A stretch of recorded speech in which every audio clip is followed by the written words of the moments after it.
one of the words that we like to use is like sparsity factor, right? Or usage, right? So you might have four, one fourth of your model activate, right? And that's what Mistral's Mixtral model, right? Their model that really catapulted them to like, oh my god, they're really really good. OpenAI has also had models that are MOE, and so have all the other labs that are major closed.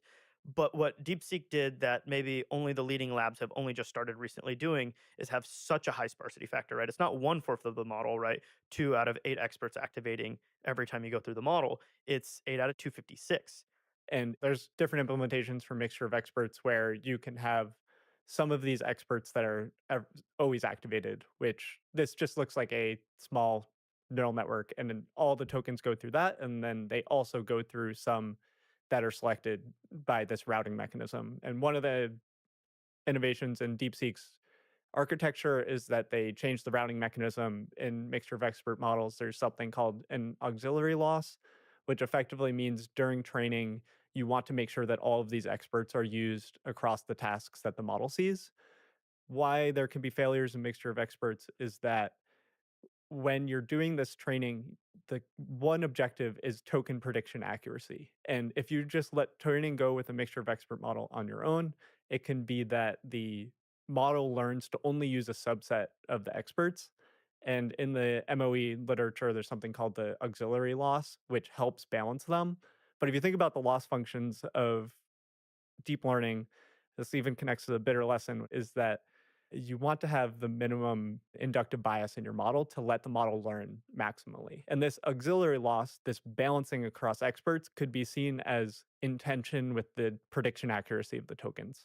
So we don't know the exact extent that the DeepSeek MOE change, which is instead of doing an auxiliary loss, they have an extra parameter in their routing, which after the batches, they update this parameter to make sure that the next batches all have a similar use of experts. And this type of change can be big, it can be small, but they add up over time. And this is the sort of thing that just points to them innovating. And I'm sure all the labs that are training big MOEs are looking at this sort of things, which is getting away from the auxiliary loss. Some of them might already use it, but you keep accumulating gains. And we'll talk about the philosophy of training and how you organize these organizations. And a lot of it is just compounding small improvements over time in your data, in your architecture, in your post training, and how they integrate with each other. And DeepSeek does the same thing, and some of them are shared, or a lot. We have to take them on face value that they share their most important details. I mean, the architecture and the weights are out there, so we're seeing what they're doing, and it adds up. Going back to sort of the like efficiency and complexity point, right? It's 32 versus a 4, right? For like Mixtral and other MOE models that have been publicly released. So this ratio is extremely high. And sort of what Nathan was getting at there was when you have such a different level of sparsity, you can't just have every GPU have the entire model, right? The model's too big, there's too much complexity there. So you have to split up the model with different types of parallelism, right? And so you might have different experts on different GPU nodes, but now what happens when this set of data that you get, hey, all of it looks like this one way and all of it should route to one part of my, model, right? Um, so when all of it routes to one part of the model, then you can have this overloading of a certain set of the GPU resources or a certain set of the GPUs, and then the rest of the training network sits idle because all of the tokens are just routing to that. So this is the biggest complexity. One of the big complexities with running a very sparse mixture of experts model, i.e., this 32 ratio versus this 4 ratio, is that you end up with so many of the experts just sitting there idle. So how do I load balance between them? How do I schedule the communications between them? This is a lot of the like extremely low level detailed work that they figured out in the public first and potentially like second or third in the world and maybe even first in some cases. What lesson do you, in the direction of the bitter lesson, do you take from all of this? Where is this going to be the direction where a lot of the gain is going to be, which is this kind of low level optimization? Or is this a short term thing where the biggest gains will be more on the algorithmic high level side of like post training? Is this like a short term leap because they've figured out like a hack because constraints, necessity is the mother of invention? Or is there still a lot of gains? I think we should summarize what the bitter lesson actually is about. Is that Sure. the bitter lesson, essentially, if you paraphrase it, is that the types of training that will win out in deep learning as we go are those methods that are which are scalable in learning and search is what it calls out. And the scale word gets a lot of attention in this. The interpretation that I use is effectively to avoid adding the human priors to your learning process. And if you read the original essay, this is what it talks about is how researchers will try to come up with what clever solutions to their specific problem that might get them small gains in the short term while simply enabling these deep learning systems to work efficiently and for these bigger problems in the long term might be more likely to scale and continue to drive success. And therefore, we were talking about relatively small implementation changes to the mixture of experts model. And therefore, it's like, okay, like we will need a few more years to know if one of these are actually really crucial to the bitter lesson. But the bitter lesson is really this long term arc of how simplicity can often win. And there's a lot of sayings in the industry like the models just want to learn. You have to give them the simple loss landscape where you put compute through the model and they will learn and getting barriers out of the way. That's where the power of something like Nickel comes in, where standardized code that could be used by a lot of people to create sort of simple innovations that can scale, which is why the hacks, I imagine the code base for DeepSeek is probably a giant mess. I'm sure they have DeepSeek definitely has code bases that are extremely messy where they're testing these new ideas. Multi-head latent attention probably could start in something like a Jupyter notebook where somebody tries something on a few GPUs and that is really messy. But the stuff that trains DeepSeek v3 and DeepSeek R1, those libraries, if you were to present them to us, I would guess are extremely high quality code So where high we quality, readable code. I, Yeah. I think there is one aspect to note, though, right? Is that there is the general ability for that to transfer across different types of runs, right? You may make really, really high quality code for one specific model architecture at one size, yeah. and then that is not transferable to, hey, when I make this architecture tweak, everything's broken again, right? Like that's something that could be with their specific low level coding of like scheduling SMs is specific to this model architecture and size, right? And whereas like NVIDIA's collectives library is more like, hey, it'll work for anything, right? You want to do an all reduce? Great. I don't care what your model architecture is, it'll work. And you're giving up a lot of performance when you do that in many cases, but it's worthwhile for them to do the specific optimization for the specific run given the constraints that they have regarding compute. I wonder how stressful it is to like, these frontier models like initiate training, like to have the code Push that the does button. to push the button that like you're now spending a large amount of money and time to train this. Like there must be a lot of innovation on the debugging stage of like making sure there's no issues that you're monitoring and visualizing every aspect of the training, all that kind of stuff. When people are training, they have all these various dashboards, but Yeah. like the most simple one is your loss, right? Right. And it continues to go down, but in reality, especially with more complicated stuff like MOE, the biggest problem with it, or FP8 training, which is another innovation, going to a lower precision number format, i.e., less accurate, is that you end up with loss spikes, right? And no one knows why the loss spike happened. And for a long, Some of them you do. some of them you Some do. of them are bad data. Can I give a AI2's example of what blew up our earlier models? Is a subreddit called Microwave Gang. We love to shout this out. It's a real thing. You can pull up Microwave Gang. Essentially, it's a subreddit where everybody makes posts that are just the letter M. So it's like, So there's extremely long Yeah. sequences of the letter Yeah. M. Yeah. And then the comments are like beep, beep, because it's from the microwave ends. Yeah. But if you pass this into a model that's trained to be a normal producing text, it's extremely high loss because Yeah. normally you see an M, you don't predict M's for a long time. So like this is something that caused a loss spikes for us. But when you have much like this is old, this is not recent. And when you have more mature data systems, that's not the thing that causes the loss spike. And what Dylan is saying is true, but it's like it's levels to this sort of idea. With regards to the stress, right? Like, these people are like, you'll go out to dinner with like a friend that works at one of these labs, and they'll just be like looking at their phone every like 10 minutes, and they're not like, it's one thing if they're texting, but they're just like, Yeah. is the loss Yeah, curve okay? it's literally Is like the loss curve okay? tokens per second, lost not blown up. They're just watching this.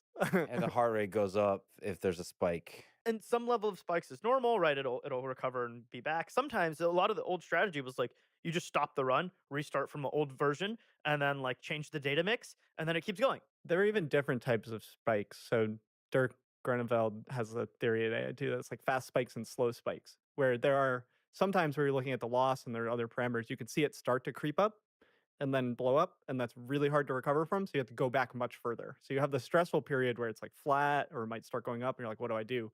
Whereas there are also loss spikes that are it looks good, and then there's one spiky data point. And what you could do is you just skip those. You see that there's a spike, you're like, okay, I can ignore this data, don't update the model, and do the next one, and it'll recover quickly.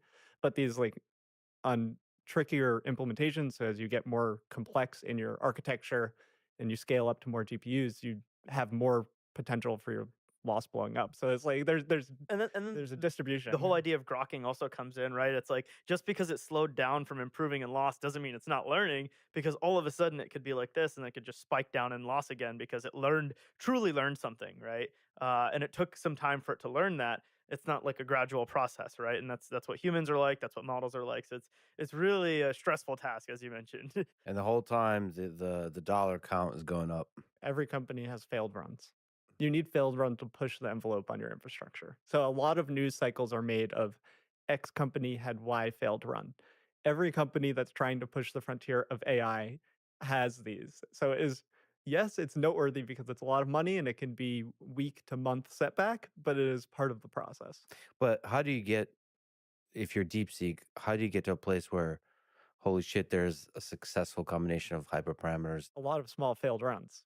and so rapid iteration through failed runs Yeah, until and successful ones. You just and then you build up some intuition like this mixture of expert works and then this implementation of MLA works. key hyperparameters like learning rate and regularization and things like this, and you find the regime that works for your code base. I've talking to people at Frontier Labs, there's a story that you can tell where training language models is kind of a path that you need to follow. So you need to like unlock the ability to train a certain type of model or a certain scale, and then your code base and your internal know-how of which hyperparameters work for it is kind of known. And you look at the DeepSeek papers and models, they've scaled up, they've added complexity, and it's just continuing to build the capabilities that they have. There's the concept of a YOLO run. So YOLO, you only live once. Yep.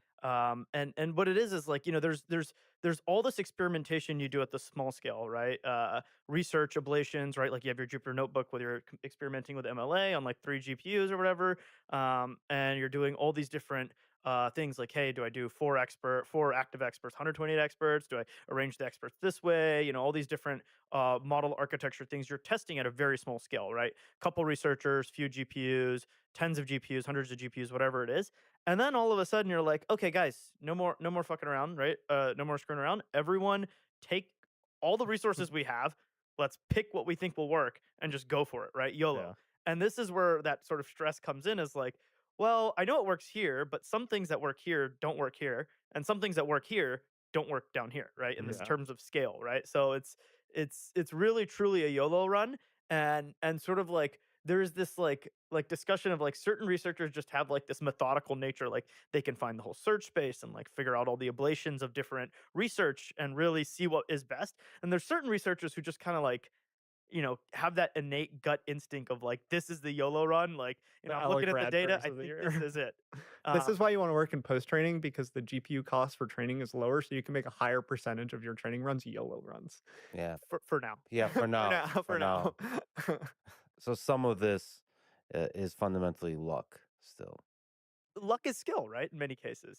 Yeah, I mean it looks lucky, right? When you're But the hill to climb, if you're on one of these labs, and you have an evaluation, you're not crushing. There's a repeated playbook of how you improve things. There are localized improvements, which might be data improvements, and these add up into the whole model just being much better.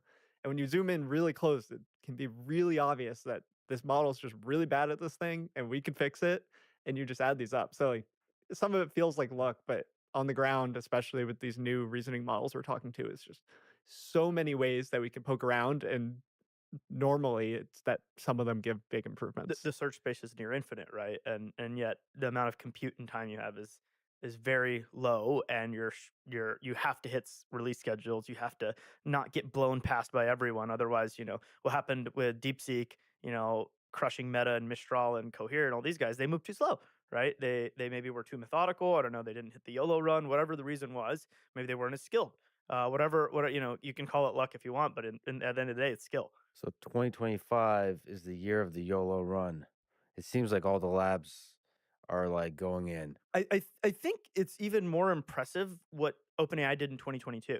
Right at the time, no one believed in mixture of experts models. Right at Google, who had all the researchers, OpenAI had such little compute, and they devoted all of their compute for many months. Right, all of it, 100% for many months to GPT-4 with a brand new architecture, with no belief that hey, let me spend a couple $100 million, which is all of the money I have on this model, right? That is truly YOLO, Yeah. right? Yeah. Now, people are like all these like training run failures that are in the media, right? It's like, okay, great, but like actually a huge chunk of my GPUs are doing inference. I still have a bunch doing research constantly. And yes, my biggest cluster is training, but like on this YOLO run, but like that YOLO run is much less risky than like what OpenAI did in 2022. Or maybe what DeepSeek did now, or like sort of like, hey, we're just gonna throw everything at it. The big winners throughout human history are the ones who are willing to do YOLO at some point. Okay. What do we understand about the hardware it's been trained on? DeepSeek. DeepSeek is very interesting. Right? This is where a second to take us to zoom out of who they are. First of all, right? Highflyer is a hedge fund that has historically done quantitative trading in China as well as elsewhere, and they have always had a significant number of GPUs. Right? In the past, a lot of these high frequency trading algorithmic quant traders used FPGAs, but it shifted to GPUs definitely, and there's both, right? But GPUs especially, and and Highflyer, which is the hedge fund that owns DeepSeek, and everyone who works for DeepSeek is part of Highflyer to some extent, right? It's same parent company, same owner, same CEO. They had all these resources and infrastructure for trading, and then they devoted a humongous portion of them to training models, both language models and otherwise, right? Because these techniques were heavily AI influenced. Um, more recently, people have realized, hey, trading with like even when you go back to like Renaissance and all these like quantitative firms, natural language processing is the key to like trading really fast, right? Understanding a press release, and making the right trade, right? And so DeepSeek has always been really good at this. And even as far back as 2021, they have press releases and papers saying, like, hey, we're the first company in China with an A100 cluster this large. Those Yeah. 10,000 A100 GPUs, right? This is in 2021. Now, this wasn't all for training, large language models. This was mostly for training models for their quantitative aspects, their quantitative trading, as well as a lot of that was natural language processing, to be clear, right? And so this is the sort of history, right? So verifiable fact is that in 2021 they built the largest Chinese cluster. At least they claim it was the largest cluster in China, 10,000 GPUs. Before export controls started. Yeah. It's like they've had a huge cluster before any conversation of export controls. So then you step it forward to like, what have they done over the last 4 years since then, right? Obviously, they've continued to operate the hedge fund, probably make tons of money. And the other thing is that they've leaned more and more and more into AI. The CEO, Lian Chengfeng, Lian, You're not right? putting me spot on this. We discussed this Yeah, before. Lian Feng, right? The CEO, he We're all owns fan. maybe Lian Feng. He owns maybe a little bit more than half the company, allegedly, right? Is an extremely like Elon Jensen kind of figure where he's just like involved in everything, right? And so over that time period, he's gotten really in depth into AI. He actually has a bit of a like a if you see some of his statements, a bit of an EAC vibe almost, right? Total AGI vibes. So like, we need to do this. We need to make a new ecosystem of open AI. We need China to lead on this sort of ecosystem because historically the Western countries have led on software ecosystems, and he straight up acknowledges like in order to do this, we need to do something different. DeepSeek is his way of doing this. Some of the translated interviews with him are So he has done fantastic. interviews? Yeah, You think he would do a Western interview or no? Or is there controls on the there China? hasn't been one yet, but Okay. I would Alright. try it. Well, I just got a Chinese translator, so it's great. This is all push. Um, So fascinating figure, engineer, pushing full on into AI, leveraging the success from the high Yeah, frequency like, trading. very direct quotes like we will not switch to closed source when asked about Oh. this stuff. Very long term motivated in how the ecosystem of AI should work. And I think from a Chinese perspective, he wants the Chinese company, a Chinese company, to build this vision. And so this is sort of like the quote unquote visionary behind the company, right? This hedge fund still exists, right? This quantitative firm. And so DeepSeek is the sort of slowly he got turned to this full view of like AI, everything about this, right? But at some point, it slowly maneuvered and he made DeepSeek. And DeepSeek has done multiple models since then. They've acquired more and more GPUs. They share infrastructure with the fund, right? And so there is no exact number of public GPU resources that they have, but besides this 10,000 GPUs that they bought in 2021, right, and they were fantastically profitable, right, and then this paper claims they did only 2,000 H800 GPUs, which are a restricted GPU that was previously allowed in China but no longer allowed, and there's a new version. But it's basically NVIDIA's H100 for China, right? And there's some restrictions on it, specifically around the communications speed, the interconnect speed, right? Which is why they had to do this crazy SM, scheduling stuff, right? So going back to that, right? It's like this is obviously not true in terms of their total GPU count. Obvious available GPUs, but for this training run, you think 2000 is the correct number or no? So this is where it takes a significant amount of sort of like zoning in, right? Like what do you call your training run, right? Do you count all of the research and ablations that you ran, right? Picking all this stuff because yes, you can do a YOLO run, but at some level you have to do the test at the small scale and then you have to do some test at medium scale before you go to a large scale. Accepted practice is that for any given model that is a notable advancement, you're going to do 2 to 4x compute of the full training run in experiments alone. So a lot of this compute that's being scaled up is probably used in large part at this time for research. Yeah, and research begets the new ideas that let you get huge Right. efficiency. Research gets you O1.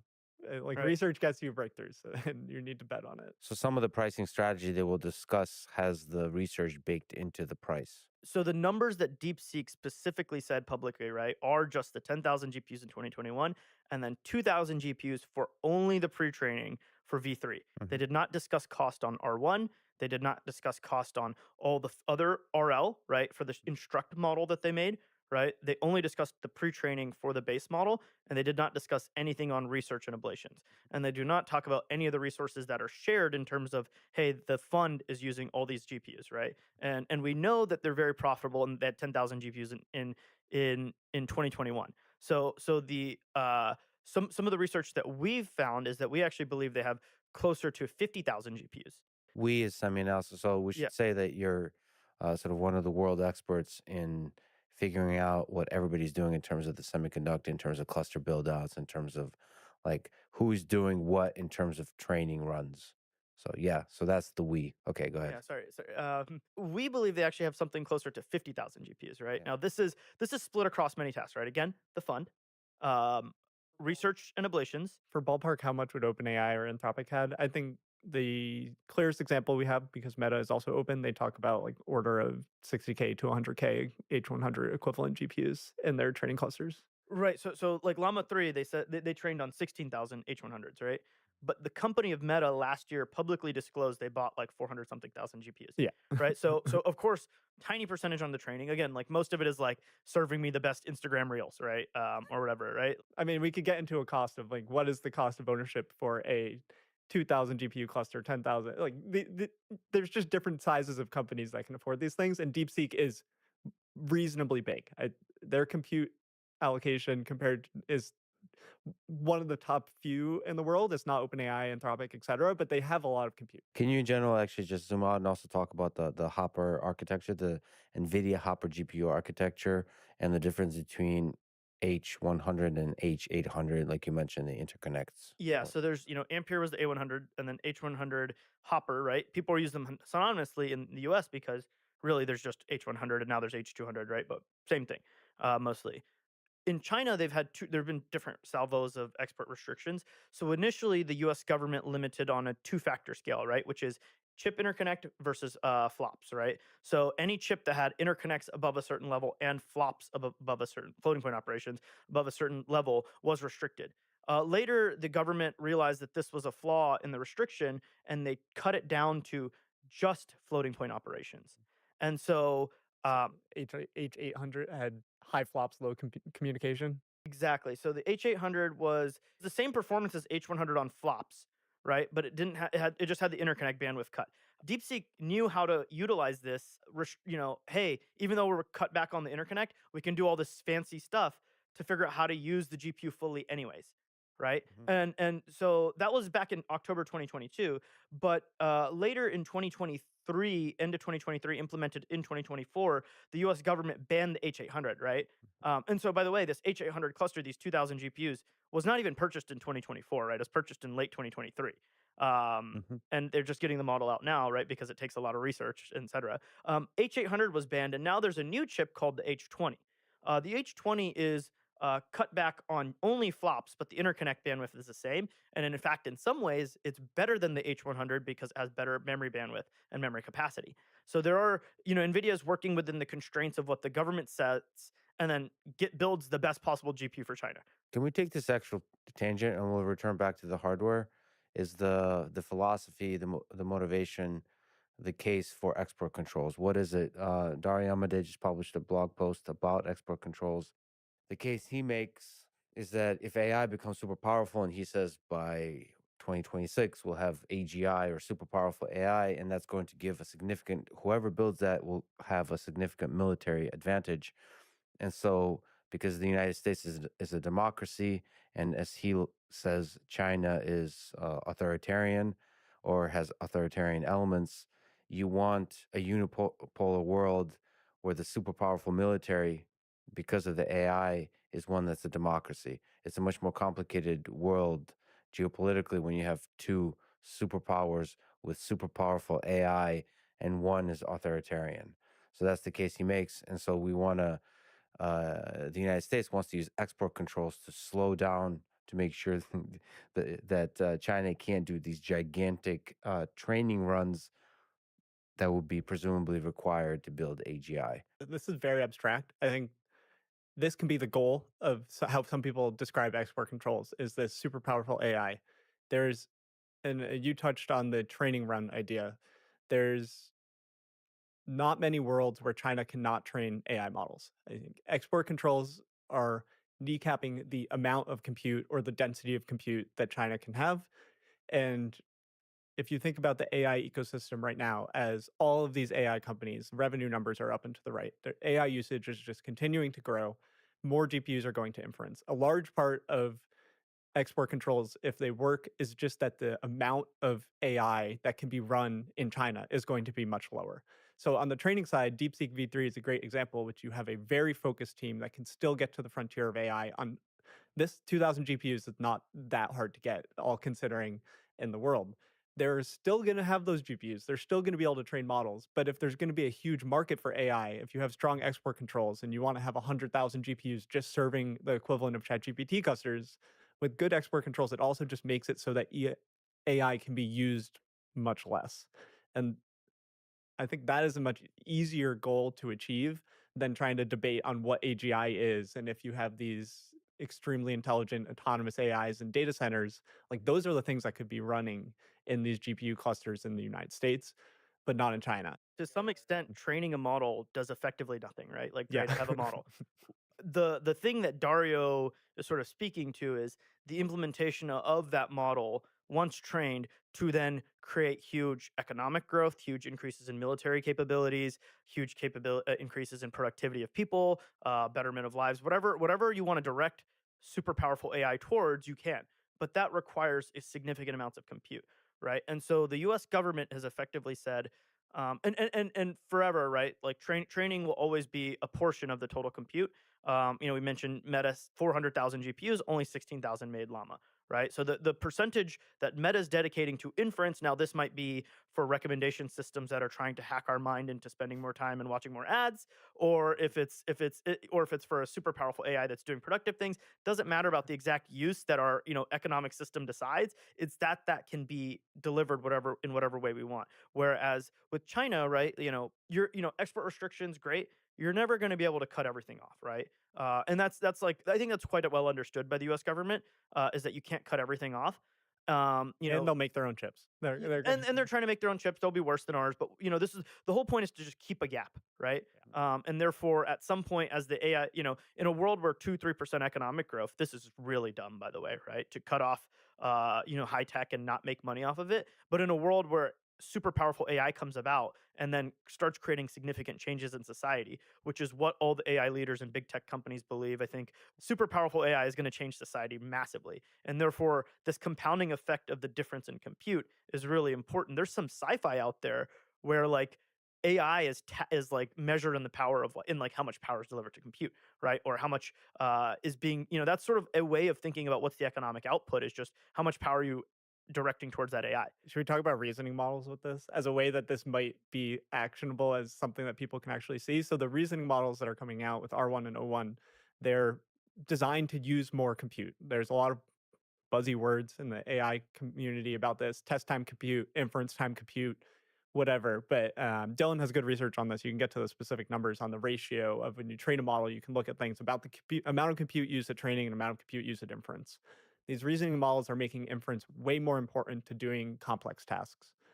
In the fall, in December, their OpenAI announced this O3 model. There's another thing in AI: when things move fast, we get both announcements and releases. Announcements are essentially blog posts where you pat yourself on the back and you say you did things, and releases are when the model's out there, the paper's out there, etc. So OpenAI has announced O3. I mean, we can check if O3 Mini is out Mhm. as of recording potentially, but that doesn't really change the point, which is that the breakthrough result was something called ARC-AGI task, which is the abstract reasoning corpus, a task for artificial general intelligence.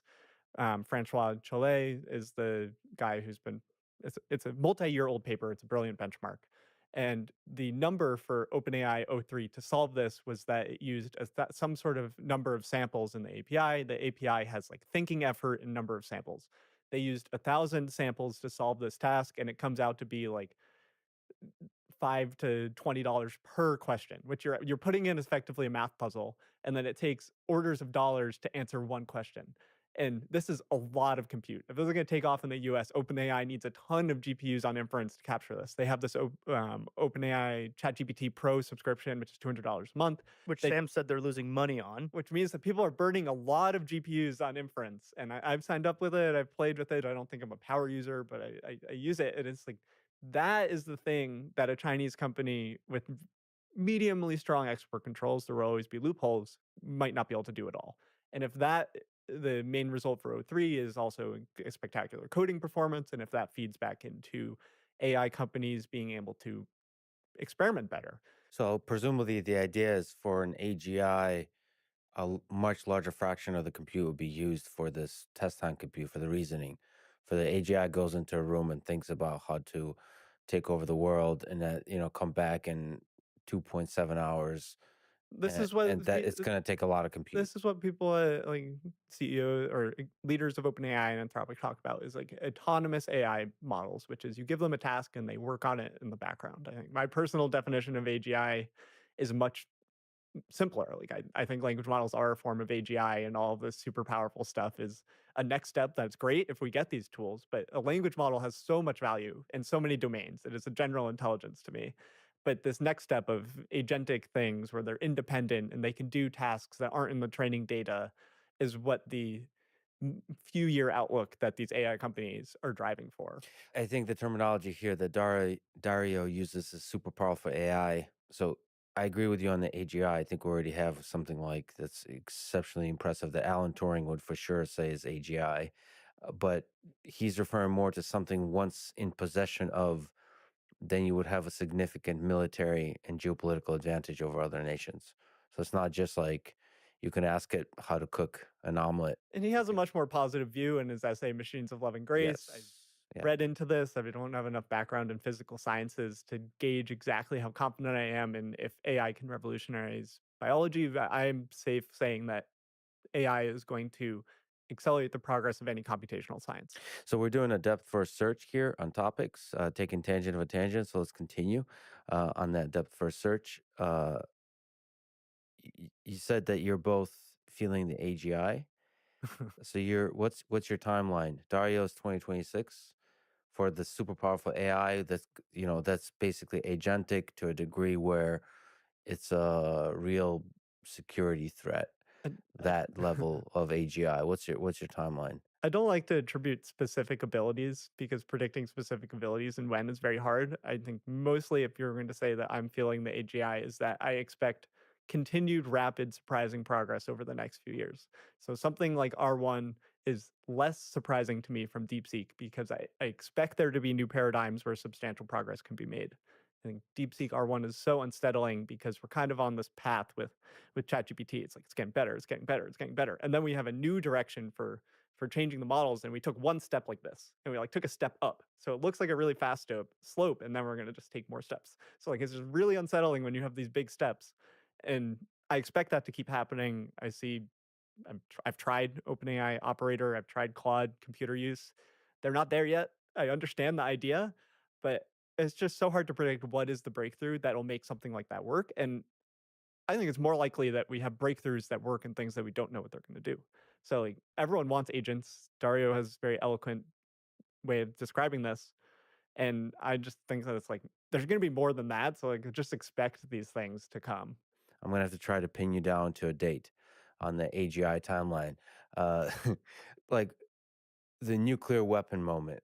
So moment where on the geopolitical stage, there's a real like, because we're talking about export controls. When do you think, just even to throw out a date, when do you think that would be? Like for me, it's probably after 2030. So I'm not as That's what I would say. So define that, right? Because to me, it kind of almost has already happened, right? You look at elections in India and Pakistan, people get AI voice calls and think they're talking to the politician, right? The AI diffusion rules, which was enacted in the last couple weeks of the Biden admin, and looks like the Trump admin will keep and potentially even strengthen, limit cloud computing and GPU sales to countries that are not even related to China. It's like this is Portugal and all these like normal countries are on the yeah, you it's need like approval from the US list. like yeah, Portugal and like all these countries that are allies, right? Singapore, right? Like they freaking have F-35s and we don't let them buy GPUs. Mhm. Like this to me is already to the scale of like, you know, Well, that just means that the U.S. military is really nervous about this new technology. That doesn't mean the technology is already there. So, like, they might be just very cautious about this thing that they don't quite understand. But that's a really good point. Sort of the the robocalls, swarms of semi-intelligent bots could be a weapon. Could be doing a lot of social engineering. I mean, there's tons of talk about, from the 2016 elections, like Cambridge Analytica and all this stuff, Russian influence. I mean, every country in the world is pushing stuff onto the internet and has narratives they want, right? Like that's every like technically competent, whether it's Russia, China, U.S., Israel, etc. Right? People are pushing viewpoints onto the internet en masse, and language models crash the cost of like very intelligent sounding There's language. some research that shows that the distribution is actually the limiting factor. So language models haven't yet made misinformation particularly like change the equation there. The internet is still ongoing. I think there's a blog AI Snake Oil and some of my friends at Princeton that write on this stuff. So there is research. It's like it's a default that everyone assumes, and I would have thought the same thing, is that misinformation is going to get far worse with language models. I think in terms of internet posts and things that people have been measuring, it hasn't been a exponential increase or something extremely measurable. And things you're talking about with like voice calls and stuff like that, it could be in modalities that are harder to measure. So it's something that it's too soon to tell in terms of. I think that's like political instability via the web is very. It's monitored by a lot of researchers to see what's happening. I think that you're asking about like the AGI thing. My if you make me give a year, I would be like, okay, I have AI CEOs saying this. They've been saying 2 years for a while. Hmm. I think that they're people like Dario at Anthropic, the CEO, had thought about this so deeply. Need to take their words seriously, but also understand that they have different incentives. So I would be like, add a few years to that, which is how you get something similar to 2030 or a little after I 2030. I think to some extent we have capabilities that hit a certain point where any one person could say, "Oh, okay, if I can leverage those capabilities for X amount of time, this is AGI, right? Call it 27, 28." But then the cost of actually operating that capability Yeah, this is is going to be my point. so extreme that no one can actually deploy it at scale en masse to actually completely revolutionize the economy on a snap of a finger. So I don't think it will be like a snap Yeah. of the finger It's the moment. physical constraint timeline. Rather, it'll be a, oh, the capabilities are here, but I can't deploy it everywhere, right? And so one simple example going back sort of to 2023 was when Bing with GPT-4 came out and everyone was freaking out about search, right? Oh gosh. Perplexity came out. If you did the cost on like, hey, implementing GPT-3 into every Google search, it was like, oh, okay, this is just like physically impossible to implement, right? And as we step forward to like going back to the test time compute thing, right? A query for, you ask ChatGPT a question, it costs cents, right? For their most capable model of chat, right? To get a query back. To solve an Arc AGI problem, though, cost 5 to 20 bucks, right? And this is It's only going up from there. this is 1,000, 10,000 x factor difference in cost to respond to a query versus do a task. And the task of Arc AGI is not like it's simple to some extent, but it's also like what are the tasks that we want okay, AGI, quote unquote, what we have today can do Arc AGI.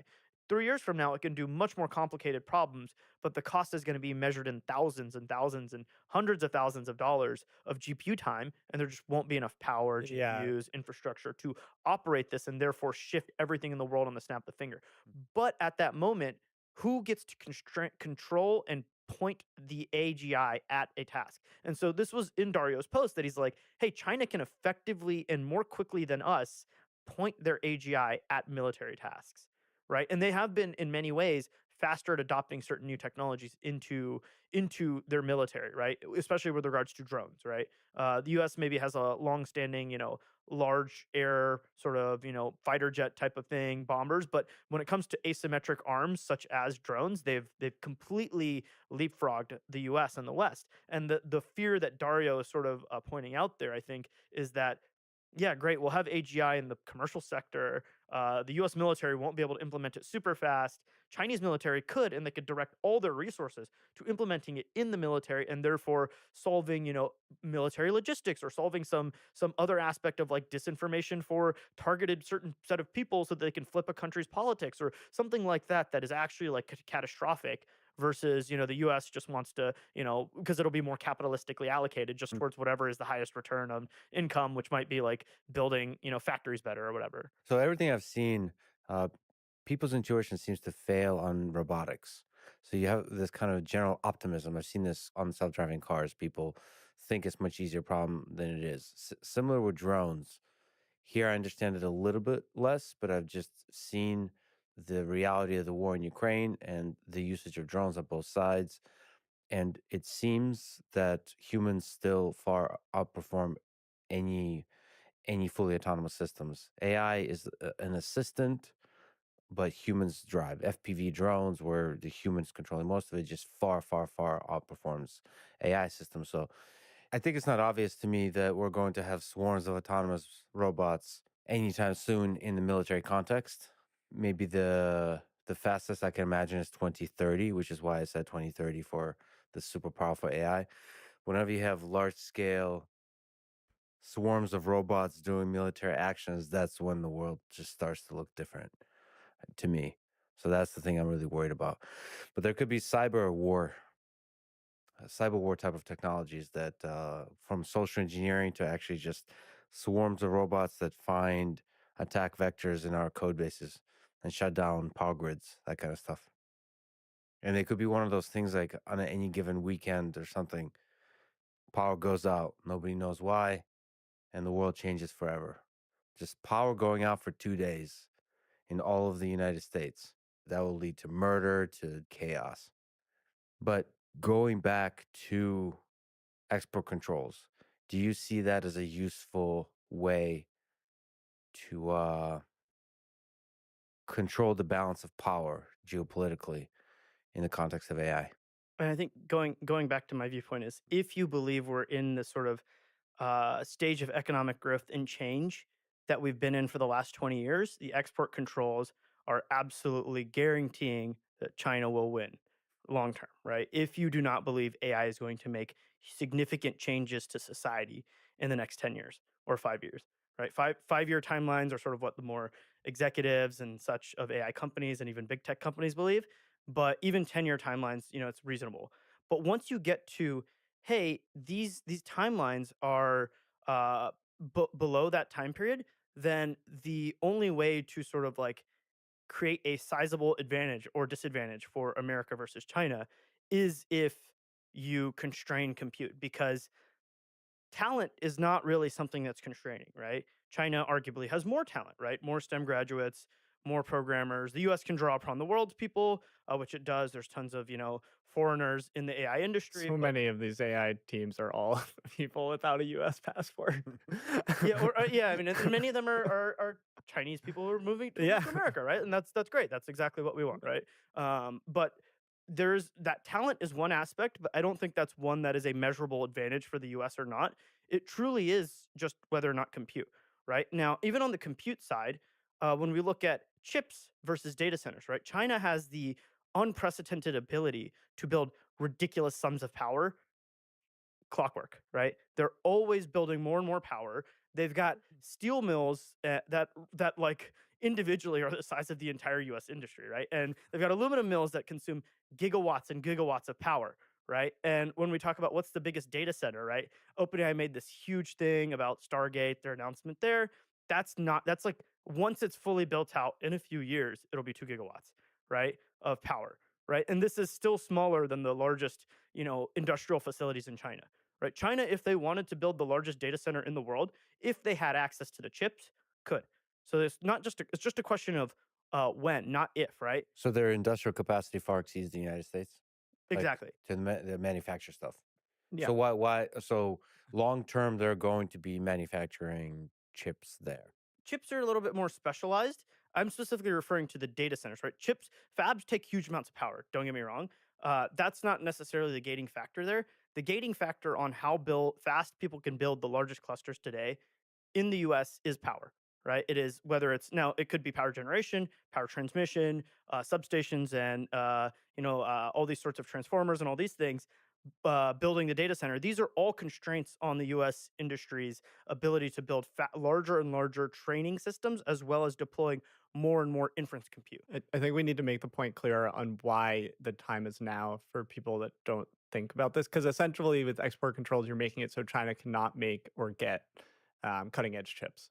And the idea is that if you time this wrong, China is pouring a ton of money into their chip production. And if you time it wrong, they are going to have more capacity for production, more capacity for energy, and figure out how to make the chips and have more capacity than the rest of the world to make the chips because everybody can buy, they're going to sell their Chinese chips to everybody. They might subsidize them.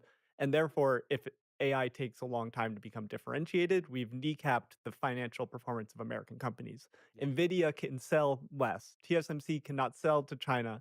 So therefore, we have less demand to therefore to like keep driving the production cycle. So that's the assumption behind the timing being Less than important. 10 years or 5 years to above, right? China will win because of these restrictions long term, unless AI does something in the short term, which I believe AI will do, make massive changes to society in the medium short term, right?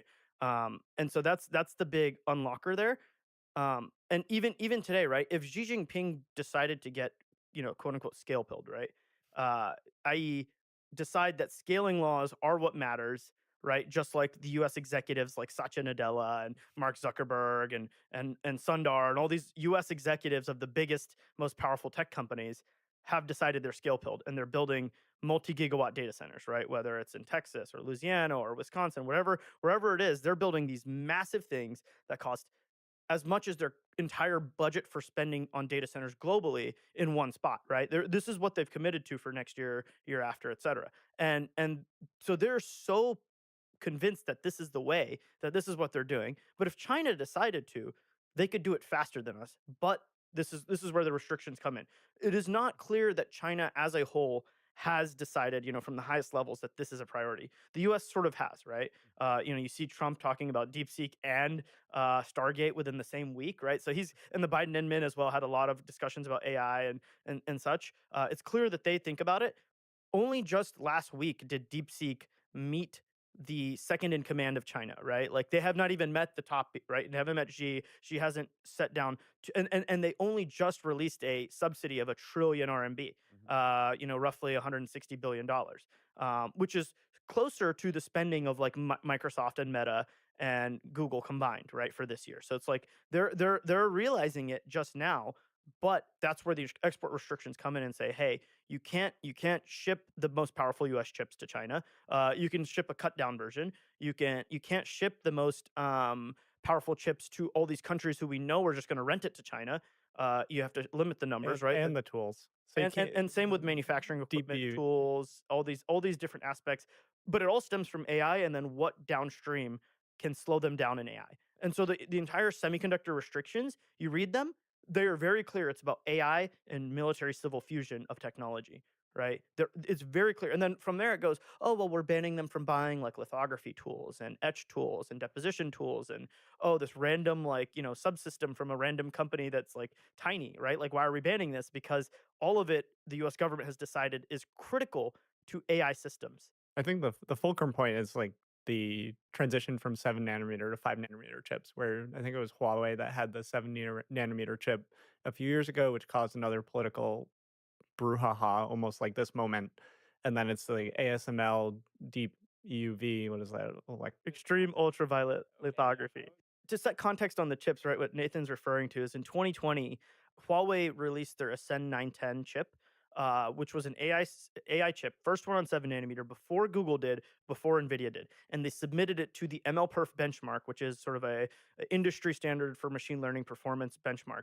And it did quite well. And it was the best chip at the submission, right? This was a huge deal. The Trump admin, of course, banned it was 2019, right? Banned the Huawei from getting 7 nanometer chips from TSMC, and so then they had to switch to move using internal, domestically produced chips, which was a multi-year setback. many companies have done 7 nanometer chips. And the question is like, we don't know how much Huawei was subsidizing production of that chip. Like Intel has made 7 nanometer chips that are not profitable and things like this. So this is how it all feeds back into the economic engine of export controls. Well, so you're saying that for now, Xi Jinping has not felt the AGI, but it feels like the DeepSeek moment Yeah. might, like, there might be meetings going on now where he's going to start wearing the same T-shirt and things are going to escalate. I mean, this he may have woken up last week, right? Lian Feng met the the second command guy, and they had a meeting. And then the next day, they announced the AI subsidies, which are a trillion RMB, right? So it's possible that this DeepSeek moment is truly the beginning of a Cold War. That's what a lot of people are worried about. People in AI have been worried that this is going towards a Cold War, or No, already is. but it's not DeepSeek's fault, but there's something, a bunch of factors came together where it How was like history this works. explosion. I mean, it all has to do with NVIDIA stock going down, probably. But it's just some like Trying to suck that mass power. hysteria that happened that eventually led to Xi Jinping having meetings and waking up to this idea. And the US government realized in October 7th, 2022, before ChatGPT released, that restriction on October 7th, which dropped and shocked everyone. And it was very clearly aimed at AI. Everyone was like, what the heck are you doing? Stable s- Diffusion was out then, but not ChatGPT. Yeah, but not ChatGPT. So it was like starting to be rumblings, like of people- what Gen AI can do to society, but it was very clear, I think, to at least like National Security Council and those sort of folks, that this was where the world is headed, this Cold War that's happening. So, is there any concerns that the export controls push China to take military action on Taiwan? This is the big risk, right? The further you push China away from having access to cutting edge American and global technologies, the more likely they are to say, well, because I can't access it, I might as well, like, no one should access it, right? And there's a few like interesting aspects of that, right? Like, China has a urban rural divide like no other.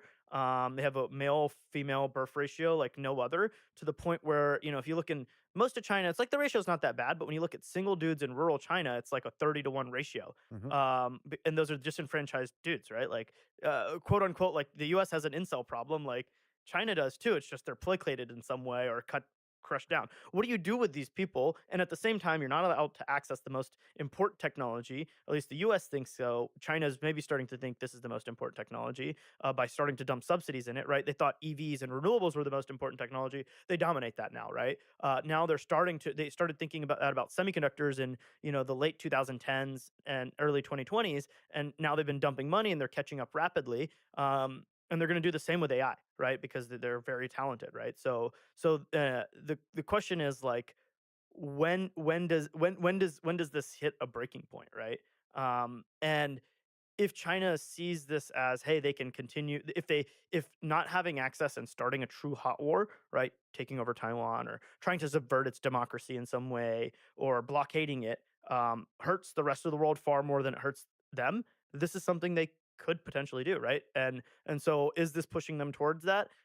Potentially, right? I'm not quite a geopolitical person, but it's obvious that the world regime of peace and like trade is like super awesome for economics. But at some point it could break, right? I think we should comment that the like why Chinese economy would be hurt by that is that they're export heavy. I think the United States buys so much. Like if that goes away, like that's how their economy Well, falls. also they just like would not be able to import raw materials from like all over the world, right? The Mhm. U.S. would just shut down the Strait of Malacca, and like at the same time, the U.S. entire like you could argue almost all the GDP growth in America since the '70s has been either population growth or tech, right? Because your life all have semiconductors in them everywhere. Fridges, semiconductors everywhere. There's questions where taking apart laundry machines because they had certain like Texas Instrument chips that they could then repurpose and put into like their anti-missile things, right? Like their S-400 or whatever. You would know more about this, but there's all sorts of like everything about semiconductors is so integral to every part of our lives. So, can you explain the role of TSMC in the story of semiconductors and maybe also how the United States can break the reliance on TSMC? I don't think it's necessarily breaking the reliance. I think it's getting TSMC to build in the U.S. But taking a step back, right? TSMC produces most of the world's chips, right? Especially on the foundry side. There's a lot of companies that build their own chips. Samsung, Intel, ST Micro, Texas Instruments, Analog Devices. All these kinds of companies build their own chips, NXP. But more and more of these companies are outsourcing to TSMC and have been for multiple decades. Can you explain the supply chain there and where most of TSMC is in terms of manufacturing? Sure. So historically, supply chain was companies would build their own chips. They would, it'd be a company started, they'd build their own chips, and then they'd design the chip and build the chip and sell it. Over time, this became really difficult because the cost of building a fab continues to compound every single generation. Of course, the technology, figuring out the technology for it is incredibly difficult regardless, but just the dollars and cents that are required, ignoring, saying, hey, yes, I have all the technical capability, which it's really hard to get that, by the way, right? Intel's failing, Samsung's failing, et cetera. But if you look at just the dollars to spend to build that next generation fab, it keeps growing, right? Sort of like, Moore's law is having the cost of chips every 2 years. There's a separate law that's doubling the cost of fabs every handful of years. And so you look at a leading edge fab that is going to be profitable nanometer chips in the future, that's going to cost north of 30, 40 billion dollars, right? And that's just for like a token amount. That's for like that's like the base building block. And you probably need to build multiple, right? And so when you look at the industry over the last, if I go back 20, 30 years ago, there were 20, 30 companies that could build the most advanced chips, and then they would design them themselves and sell them, right? So companies like AMD would build their own chips. Intel, of course, still builds their own chips. They're very famous for it. But IBM would build their own chips, and you could just keep going down the list. All these companies built their own chips. Slowly, they kept falling like flies, and that's because of what TSMC did, right? They created the foundry business model, which is I'm not going to design any chips. I'm just going to contract manufacture chips for other people. And one of their early customers is Nvidia, right? Nvidia is the only semiconductor company that's worth that's doing more than $1 billion of revenue that was started in the era of foundry, right? Every other company started before then and at some point had fabs, which is actually incredible, right? Like AMD and Intel and It's Broadcom such a through the great history. fact. It's like everyone had fabs at some point, or some companies like Broadcom. It was like a merger amalgamation of various companies that rolled up. But even today, Broadcom has fabs, right? They build iPhone RF radio chips, sort of in Colorado for Apple, right? Like there all these companies had fabs, and for most of the fabs, they threw them away or sold them off, or they got rolled into something else. And now everyone relies on TSMC, right? Including Intel. Their latest PC chip uses TSMC chips, right? It also uses some Intel chips, but it uses TSMC process. Can you explain why the foundry model is so successful for these companies? Why are they going with Economies TSMC of scale. scale? Yeah, so I mean, like I mentioned, right? The cost of building a fab is so high. The R&D is so difficult, and when you look at like these like companies that had their own vertical stack, there was an antiquated process of like, okay, like I'm so hyper customized to each specific chip, right? But as we've gone through the history of sort of like the last 50 years of electronics and semiconductors, you need more and more specialization, right? Because Moore's law has died, Dennard scaling has died, i.e., chips are not getting better just for free, right? From manufacturing, you have to make real architectural innovations, right? Google is not just running on Intel CPUs for web serving. They have a YouTube chip, they have TPUs, they have Pixel chips, they have a wide diversity of chips that generate all the economic value of Google, right? It's running all the services and stuff. And this is just Google, and you could go across any company in the industry, and it's like this, right? Cars contain 5,000 chips, 200 different varieties of them, right? All these random things. A Tesla door handle has two chips, right? Like it's like ridiculous. Yeah, And it's a that's cool door handle, right? It's like, you don't think about it, but it's like has two really chipped like penny like chips in there, right?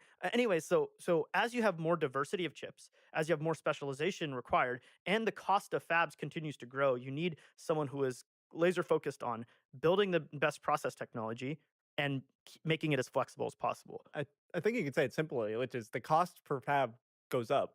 And if you are a small player that makes a few types of chips, you're not going to have the demand to pay back the cost of the fab.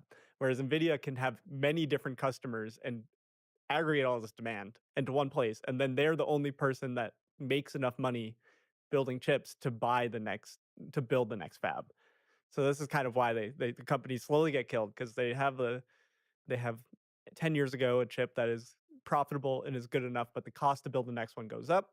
They may try to do this, fail because they don't have the money to make it work, and then they don't have any chips, or they build it and it's too expensive and they just have Or they not run it, profitable there's chips. more failure points, right? You could have one little process related to like some sort of like chemical etch or some sort of like plasma etch or some little process that screws up. You didn't engineer it right, and now the whole company falls apart. You can't make chips, right? And so super super powerful companies like Intel, they had like the weathering storm to like, hey, they still exist today, even though they really screwed up their manufacturing 6 7 years ago. But in the case of like AMD, they almost went bankrupt. They had to sell their fabs to Mubadala, UAE, right? And like that became a separate company called Global Foundries, which is a foundry firm. And then AMD was able to then focus on like on the return back up was like, hey, let's focus on making chiplets and a bunch of different chips for different markets, and focusing on specific workloads rather than all of these different things. And so you get more diversity of chips. You have more companies than ever designing chips, but you have fewer companies than ever manufacturing them, right? And this is where TSMC comes in, is they've just been the best, right? They are so good at it, right? They're customer focused. They make it easy for you to fabricate your chips. They take all of that complexity and like kind of try and abstract a lot of it away from you.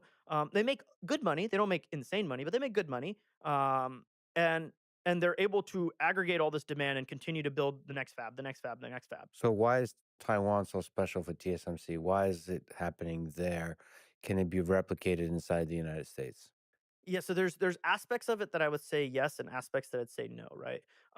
TSMC is way ahead because former executive Morris Chang of Texas Instruments wasn't promoted to CEO, and he's like, screw this, I'm gonna go make my own chip company, right? And he went to Taiwan and made TSMC, right? And there's a whole lot more story there. So it could have been Texas Instruments, could have been could have been TSMC, but Texas Semiconductor Manufacturing Company, right? Instead of Texas Instruments, right? But so there is that whole story there. But the Sitting reason, here in Texas. I mean, and that sounds like a human story. Like it didn't get promoted. just the brilliance of Morris Chang, which I wouldn't underplay, but there's also like a different level of like how this works, right? So in Taiwan, the like the number top percent of graduates, of students that go to the best school, which is NTU, the top percent of those all go work to TSMC, right? And guess what their pay is? Their starting pay is like $80,000, $70,000, right? Which is like that's like starting pay for like a good graduate in the US, right? Not the top. The top graduates are making hundreds of thousands of dollars at the Googles and the Amazons, and now I guess the OpenAIs of the world, right? So there is a large dichotomy of like what is the top 1% of the society doing and where are they headed because of economic reasons, right? Intel never paid that crazy good, right? And it didn't make sense to them, right? That's one aspect, right? Where is the best going? Second is the work ethic, right? Like we like to work, you work a lot, we work a lot, but at the end of the day, when there's a n- you know when what is the time and amount of work that you're doing, and what does a fab require, right? fabs are not work from home jobs. They are, you go into the fab and grueling work, right? There's hey, if there is any amount of vibration, right? An earthquake happens, vibrates the machines. They're all, they're either broken, you've scrapped some of your production, and then in many cases they're like not calibrated properly. So when TSMC, when there's an earthquake, right? Recently there's been an earthquake. TSMC doesn't call their employees. They just go to the fab, and like they just show up, the parking lot gets slammed, and people just go into the fab and fix it, right? Like it's like an arm, it's like ants, right? Like it's like, a hive of ants doesn't get told by the queen what to do. The ants just know, It's like one person just specializes on these one task, and it's like you're gonna take this one tool, and you're the best person in the world, and this is what your life is: this one task in the fab. which is like some ignore. Intel was the leader in manufacturing for over 20 years. They brought every technology to market first besides EUV: strained silicon, high K metal gates, FinFET, and the list goes on and on and on of technologies that Intel brought to market first, made the most money from, and manufactured at scale first, best, highest profit margins, right? So we shouldn't ignore that Intel can't do this, right? It's that the culture has broken, right? You've invested in the wrong things. They said no to the iPhone. They had all these different things regarding like, mismanagement of the fabs, mismanagement of designs, this lockup, right?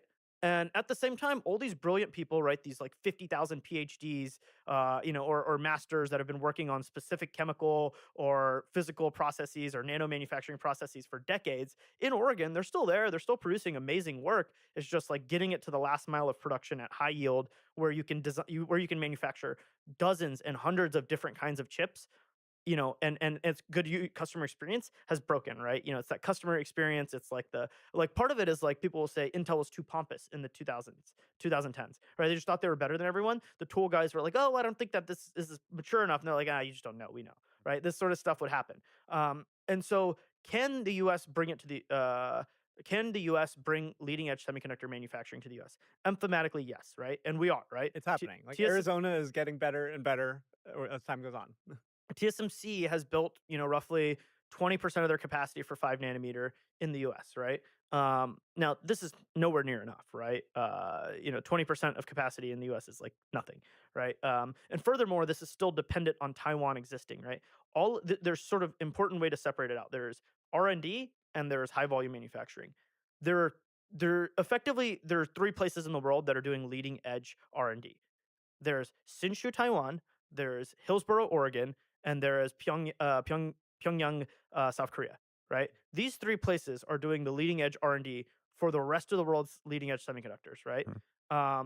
Now, manufacturing can be distributed more globally. Right? And this is sort of where this dichotomy exists of like who's actually modifying the process, who's actually developing the next generation one, who's improving them.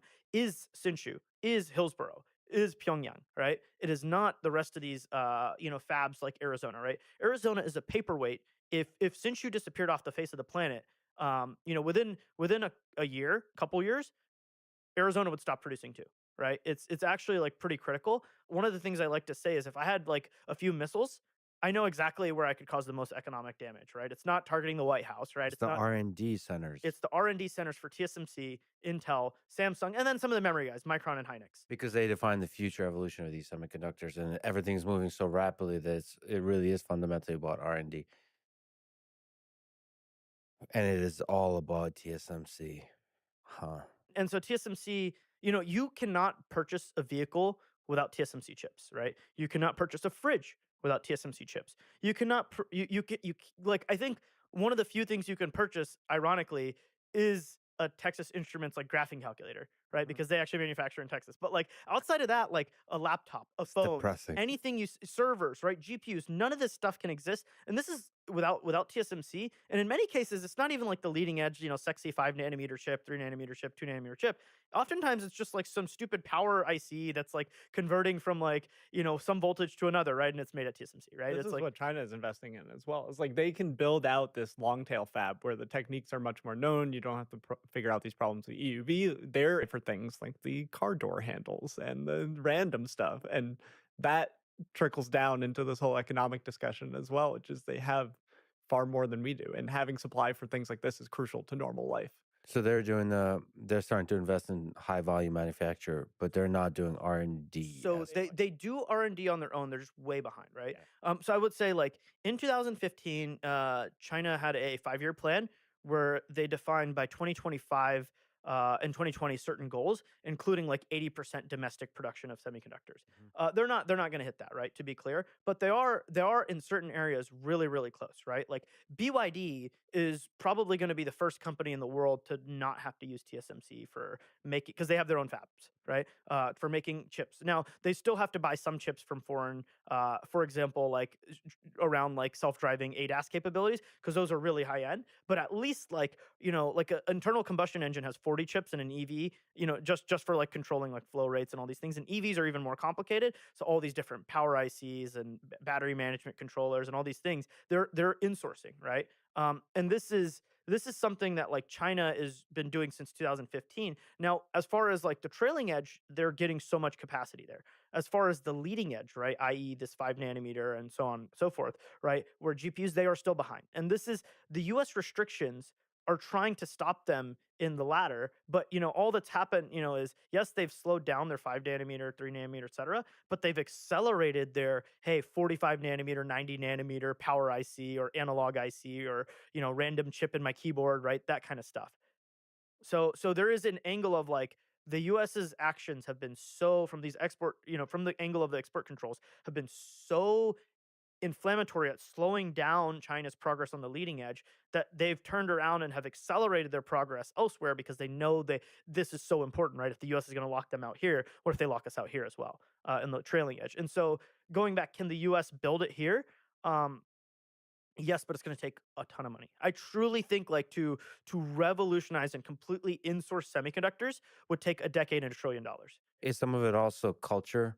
Like you said, extreme competence, extreme work ethic in Taiwan. I think if you have the demand and the money is on the line, the American companies figure it out. It's going to take handholding with the government, but I think that the culture helps TSMC break through, and it's easier for them. It's like TSMC has some like 90,000 employees, right? It's not actually that insane an amount. The Arizona fab has 3,000 from Taiwan. And these people, like their wives were like, yeah, we're not gonna have kids unless you sign up for the Arizona fab. We go to Arizona and we have our kids there. There's also a Japan fab where the same thing happened, right? And so like these wives drove these dudes to like go to Japan or Mhm. America to have the kids there. And it's an element of culture, yeah, sure. Taiwan works that hard, but also like the US has done it in the past. They could do it now. Mhm. We can just import, I say import, the best people in the world if we want to. That's where the immigration conversation is a tricky one, and there's been a lot of debate over that. But yeah, it seems absurdly controversial to import the best people in the world. I don't understand why it's controversial. That's the one of the ways of I'm sure winning. we agree with you. And like even if you can't import those people, I still think you could do a lot to manufacture most of it in the US if the money's there, right? Yeah. And so It's like just way more expensive. It's not profitable for a long time. and that's the context of like the chips act is only like $50 billion relative to some of the renewable initiatives that were passed in the Inflation Reduction Act and the Infrastructure Act, which total in the hundreds of billions of dollars, right? And so like the amount of money that the US is spending on the semiconductor industry is nothing, right?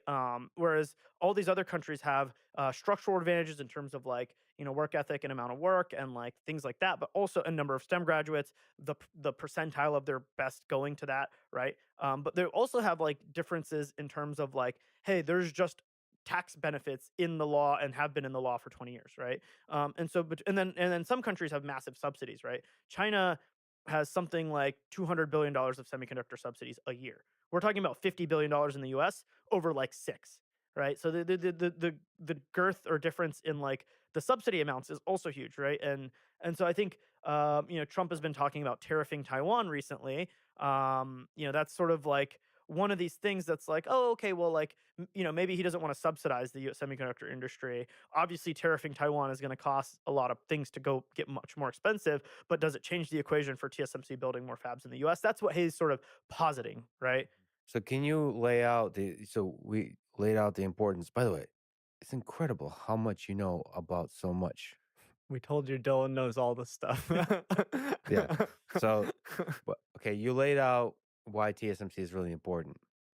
If we look out into the future, 10, 20 years out, US China relationship seems like it can go to a dark place of Cold War, escalated Cold War, or even hot war, or to a good place of anything from frenemies to cooperation to working together. So, in this game theory, complicated game, what are the different trajectories? What should U.S. be doing? Like, what do you see as the different possible trajectories of U.S.-China relations as both leaders start to feel the AGI more and more and see the importance of chips and the importance of AI? I mean, ultimately, the export controls are pointing towards a separate future economy. I think the US has made it clear to Chinese leaders that we intend to control this technology at whatever cost to global economic inter integration. So that It's hard to unwind that. Like To the the same card has extent, been played. to the same extent, they've also limited U.S. companies from entering China, right? So it is, it's been a long time coming. At some point, there was a convergence, right? But over at least the last decade, it's been branching further and further out, right? Like U.S. companies can't enter China, Chinese companies can't enter the U.S. The U.S. is saying, hey, China, you can't get access to our technologies in certain areas, and China's rebuttaling with the same thing around, like, they've done some sort of specific materials in, gallium and things like that that they've tried to limit the US on. There's a US drone company that's not allowed to buy batteries, and they have like military customers, and this drone company just tells the military customers like, hey, just get it from Amazon because I can't actually physically get them, right? Like there's all these things that are happening that point to further and further divergence. I have zero idea, and I would love if we could all hold hands and sing kumbaya, but like I have zero idea how that could possibly happen. is the divergence good or bad for avoiding war?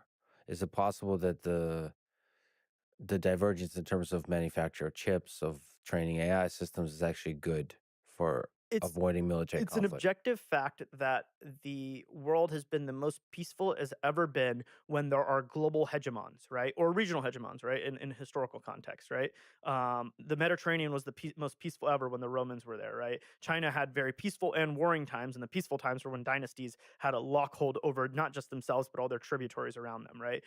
And likewise, the most peaceful time in human history has been when the U.S. was the global hegemon, right? The last decades. Now we've sort of seen things start to slide, right, with Russia, Ukraine, with what's going on in the Middle East, and Taiwan risk. All these different things are starting to bubble up. Still, objectively, extremely peaceful. Now, what happens when it's not one global hegemon, but it's two? Obviously, and China will be competitive or even overtake the U.S. Like it's possible, right? And so this change in global hegemony. It's I don't think it ever happens like super peacefully, right? When empires fall, right, which is a possible trajectory for America, they don't fall gracefully, right? Like they don't just slide out of irrelevance. Usually there's a lot of shaking. And so, what the US is trying to do is maintain its top position. And what China is trying to do is become the top position, right? And obviously there's butting of heads here. In the most simple terms. And that could take shape in all kinds of ways, including proxy wars.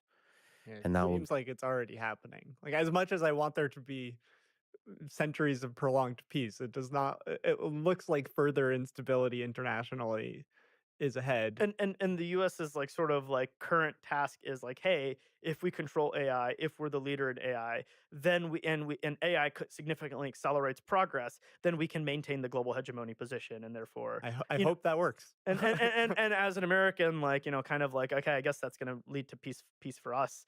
Now, obviously, other people around the world get affected negatively. Um, you know, Obviously, the Chinese people are not going to be in as advantageous of a position if that happens. But this is sort of the reality of like what's being done and the actions that are being carried out. So can we go back to the specific detail of the different hardware? There's this nice graphic in the export controls of which GPUs are allowed to be exported and which are not. Can you kind of explain the difference? Like, is there, from a technical perspective, are the H20s promising? Yeah, so this goes, and I think we need to dive really deep into the reasoning aspect and what's going on there. But the H20, the US has gone through multiple iterations of the export controls, right? This H800 was at one point allowed. back in 23, but then it got canceled. And by then, DeepSeek had already built their cluster of, they claim 2K. I think they actually have like many more, like something like 10K of those. And now this H20 is the legally allowed chip, right? NVIDIA shipped 1 million of these last year to China, right? For context, it was like 4 or 5 million GPUs, right? So the percentage of GPUs that were this China specific H20 is quite high, right? Roughly 20%, 25%, right? 20% or so. And so this H20 has been neutered in one way, but it's actually upgraded in other ways, right? And you could think of chips along 3 axes for AI, right? Ignoring software stack and like exact architecture, just raw specifications. There's floating point operations, right? Flops. There is memory bandwidth, i.e., in memory capacity, right? I/O, right? Memory, and then there is interconnect, right? Chip to chip interconnections. All three of these are incredibly important for making AI systems, right? Because AI systems involve a lot of compute.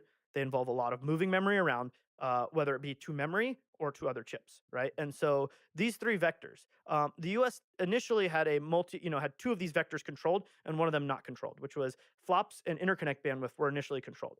And then they said, no, no, no, no, we're going to remove the interconnect bandwidth and just make it a very simple only flops.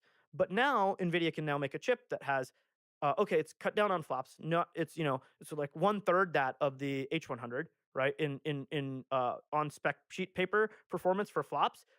In real world, it's closer to like half, or maybe even like 60% of it, right? But then on the other 2 vectors, it's just as good for interconnect bandwidth, and then for memory bandwidth and memory capacity, the H20 has more memory bandwidth and more memory capacity than the H100, right? Now, recently, we at our research, we cut NVIDIA's production for H20 for this year down drastically. They were going to make another 2 million of those this year, but they just canceled all the orders a couple weeks ago. In our view, that's because we think that they think they're going to get restricted, right? Because why would they cancel all these orders for H20? Because they shipped 1 million of them last year. They had orders in for a couple million this year and just gone, right? For H20, B20, right? A successor to H20. And now they're all gone. Now, why would they do this, right? I think it's very clear, right? The H20 is actually better for certain tasks, and that certain task is reasoning, right? Reasoning is incredibly like different than when you look at the different regimes of models, right? Pre-training is all about flops, right? It's all about flops. There's things you do like mixture of experts that we talked about to trade off interconnect or to trade off, other aspects and lower the flops and rely more on interconnect and memory. But at the end of the day, it's flops is everything, right? We talk about models in terms of like how many flops they are, right? So like we talk about GPT-4 is 2E25, right? 2 to the 25th, 25 zeros, right? Flop, right? Floating point operations. For training. For training, right? And we're talking about the restrictions for the 2E24, right? Or 25, whatever. The U.S. has an executive order that Trump recently unsigned, but which was, hey, 1E26. Once you hit that number of floating point operations, you must notify the government, and you must share your results with us, right? Like there's a level of model where the U.S. government must be told, right? And that's 1E26. And so as we move forward, this is an incredibly like important flop is the vector that the government has cared about historically, but the other 2 vectors are arguably just as important, right?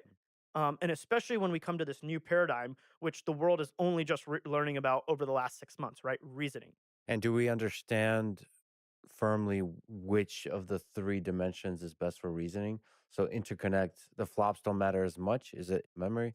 Memory, right? Yeah. So Context length. We're gonna get into technical stuff real I would fast say again. there's 2 articles in this one that I could show, maybe graphics that might be interesting for you to pull up. For the listeners, we're looking at the section of O1 inference architecture tokenomics. How you want to explain KV cache before we talk about this? I think like it's better to. Okay, yeah, we need to go through a lot of specific technical things It's of transformers to make this easy for people. Because it's incredibly important because this changes how models work. But I think resetting, right? Why is memory so important? It's because so far we've talked about parameter counts, right? And mixture of experts, you can change how many active parameters versus total parameters to embed more data but have less flops.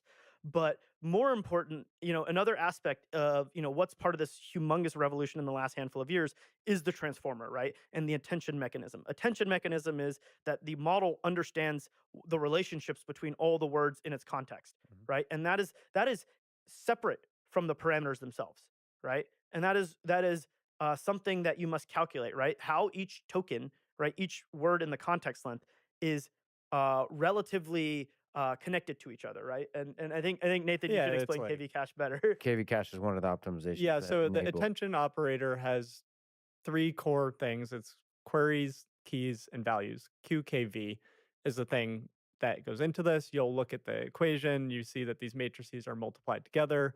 These words, query, key, and value come from information retrieval backgrounds where the query is the thing you're trying to get the values for, and you access the keys and the values is reweighting. My background's not in information retrieval and things like this. It's just fun to have backlinks. And what effectively happens is that when you're doing these matrix multiplications, you're having matrices that are of the size of the context length, so the number of tokens that you put into the model. And the KV cache is effectively some form of compressed representation of all the previous tokens in the model. So when you're doing this, we talk about autoregressive models. You predict one token at a time. You start with whatever your prompt was. You ask a question like, who was the president in 1825? The model then is going to generate its first token. For each of these tokens, you're doing the same attention, multiplying these query, key. The math is very nice so that when you're doing this repeatedly, this KV cache, this key value operation, you can keep appending the new values to it. So you keep track of what your previous values you're inferring over in this autoregressive chain. You keep it in memory the whole time. And this is a really crucial thing to manage when serving inference at scale. There are far bigger experts in this, and there's so many levels of detail that you can go into. Essentially, one of the key quote unquote drawbacks of the attention operator and the transformer is that there is a form of quadratic memory cost in proportion to the context length.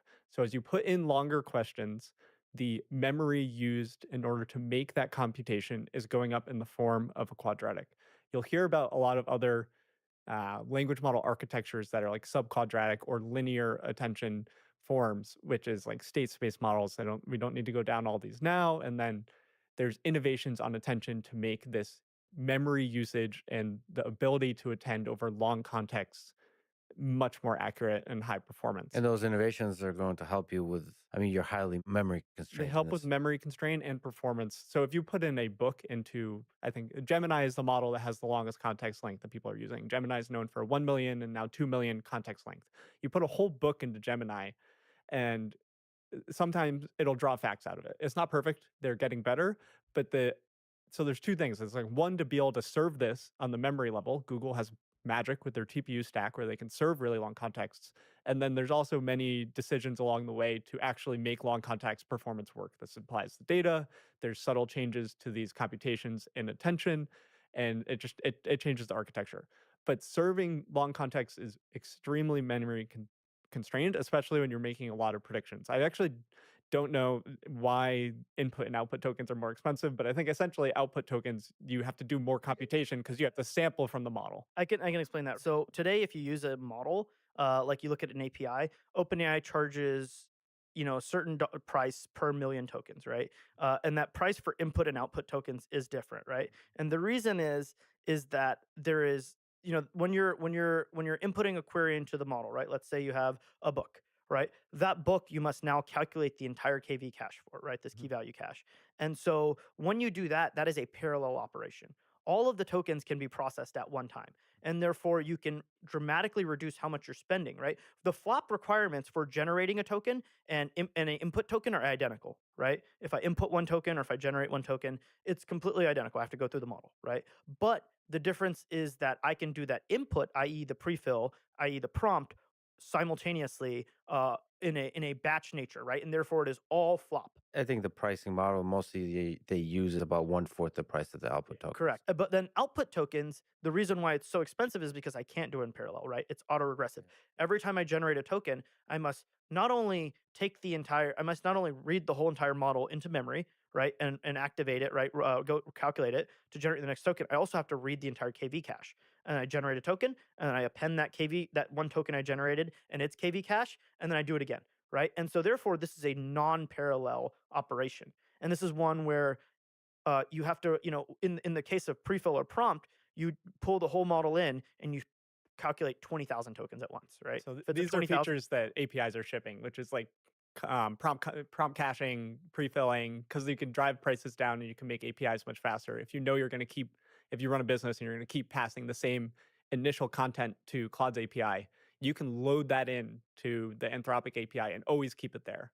But it's very different than we're kind of leading to those reasoning models, which we showed this example earlier and read some of this kind of mumbling stuff. And what happens is that the output context length is so much higher. And I mean, I learned a lot about this from Dylan's work, which is essentially as the output length gets higher, you're writing this quadratic in terms of memory used.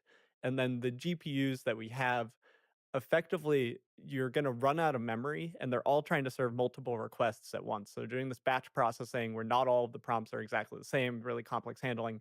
And then as context length gets longer, there's this like I think you call it critical batch size, where your ability to serve more users, so how much you can parallelize your inference plummets because of this long context. So your memory usage is going way up with these reasoning models, and you still have a lot of users. So effectively, the cost to serve multiplies by a ton. And we're looking at a plot when the x-axis is sequence length. i.e., how many tokens are being generated slash prompt, Mm-hmm. right? So if I put in a book, that's a million tokens, right? But if I put in, the sky is blue, then that's like 6 tokens or And whatever. we right? should say that what we're calling reasoning and chain of thought is extending this sequence length. It's mostly output tokens. So before, 3 months ago, whenever O1 launched, all of the use cases for long context length were like, let me put a ton of documents in and then get an answer out, right? And it's a single, prefill, compute a lot in parallel, and then output a little bit. Now with reasoning and agents, this is a very different idea, right? Now instead, I might only have like, hey, do this task, or I might have all these documents.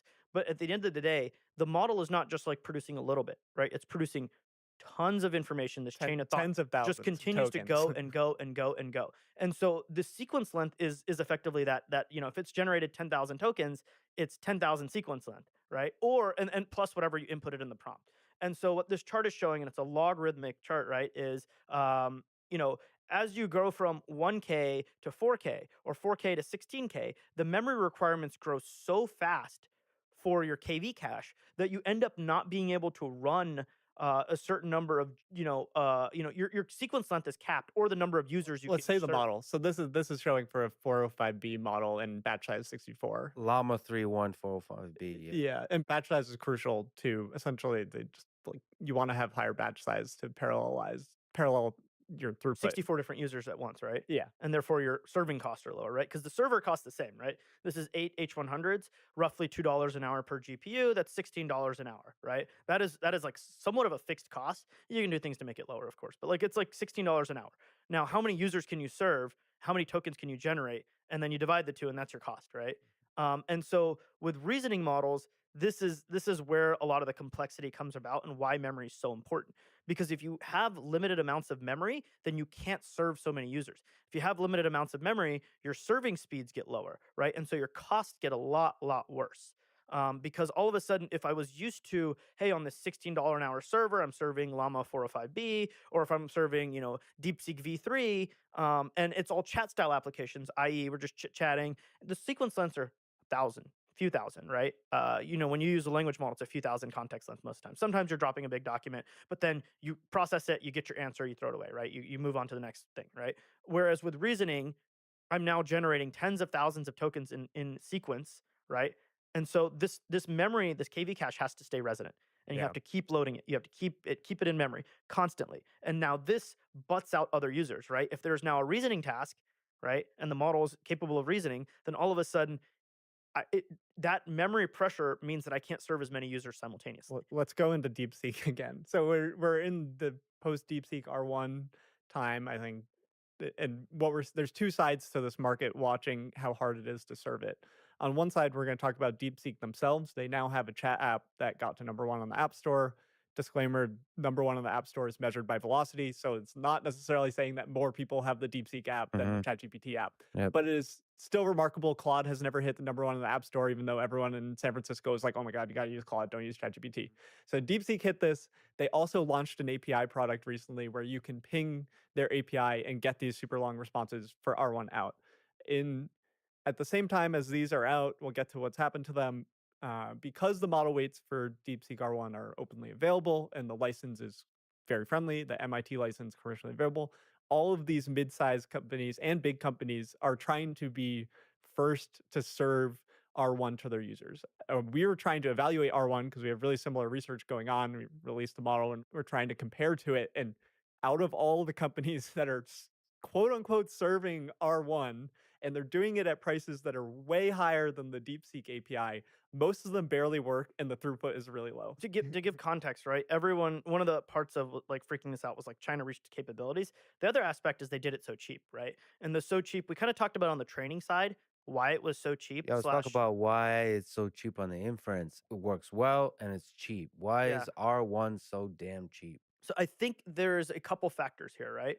One is that they do have model architecture innovations, right? This MLA, this new attention that they've done is different than the attention from attention is all you need, the transformer attention, right? Now others have already innovated. There's a lot of work like MQA, GQA, local, global, all these different innovations that like try to bend the curve, right? It's still quadratic, but the constant is now smaller, right? Related to our previous discussion, this multi-head latent attention can save about 80 to 90% in memory from the attention mechanism, which helps especially at long contexts. It's 80 to 90% versus the original, but then versus what people are actually doing. It's still an innovation. This 80 to 90% doesn't say that the whole model is 80 to 90% cheaper, just as one part of it. Well, and not just that, right? Like other people have implemented techniques like local, global, and sliding window and GQ, MQA. But anyways, like DeepSeek has their attention mechanism is a true architectural innovation. They did tons of experimentation, and this dramatically reduces the memory pressure.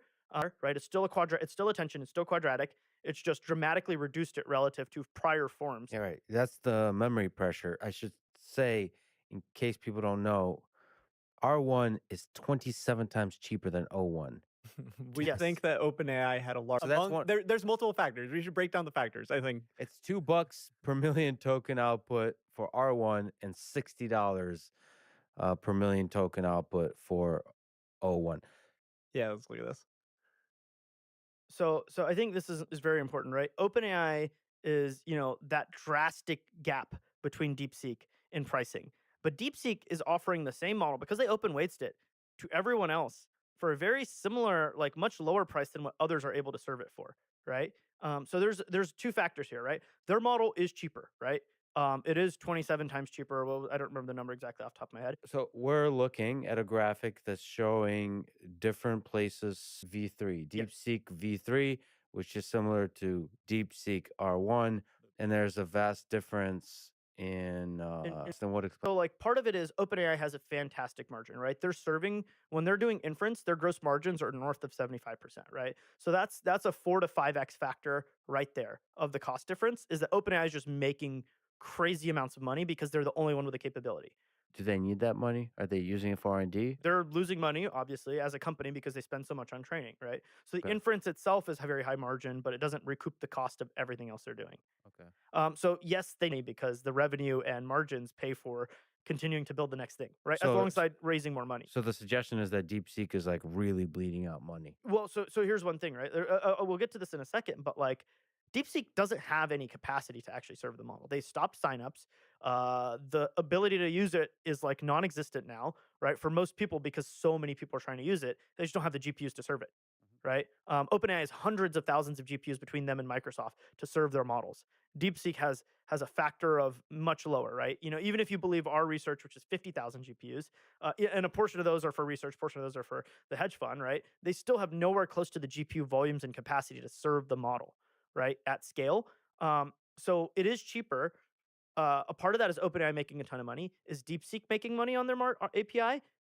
Unknown. I don't actually think so. And part of that is this chart, right? Look at all the other providers, right? Together AI, Fireworks AI are very high-end companies, right? XMeta, Together AI is TreeDAO and the inventor of like flash attention, right? Which is a huge efficiency technique, right? They're very efficient, good companies. And they're and I do know those companies make money, right? Not tons of money on inference, but they make money. And so they're serving at like a 5 to 7x difference in cost, right? And so, now when you equate, okay, OpenAI is making tons of money, that's like a 5x difference. And the companies that are trying to make money for this model is like a 5x difference. There is still a gap, right? There's still a gap, and that is just DeepSeek being really freaking good, right? The model architecture, MLA, the way they did the MOE, all these things. There is like legitimate just efficiency It's like differences. all their low level libraries that we talked about in training. Some of them probably translate to inference, and those weren't Yeah, released. So we may go a bit into conspiracy land, but is it possible the Chinese government is subsidizing DeepSeek? I actually don't think they are. I think labs. There's Huawei has a lab, Moonshot AI. There's a couple other labs out there that are really close with the government, and then there's labs like Alibaba and DeepSeek, which are not close with the government. Mhm. And we talked about the CEO, this like reverent figure who's like quite different, who has like these Sounds like awesome. very different like viewpoints based on the Chinese interviews that are translated than what the CCP might necessarily want. Now, to be clear, he can fund it through his hedge fund. Yeah, sure. So the hedge fund might be subsidizing it. Yes, I mean they absolutely did, right? Because DeepSeek has not raised much money. They're now trying to raise a round in China, but they have not raised money historically. It's all just been funded by the hedge fund, and he owns like over half the company, like 50, 60% of the company I is think owned by him. some of the interviews, there's discussion on how like doing this as a recruiting tool. You see this at the American companies too. It's like having GPUs, recruiting tool, being at the cutting edge of AI, recruiting tool, Open sourcing. open sourcing, Meta's recruiting gotten tool. so much talent. They were so far behind, and they got so much talent Yeah. because they just open source stuff.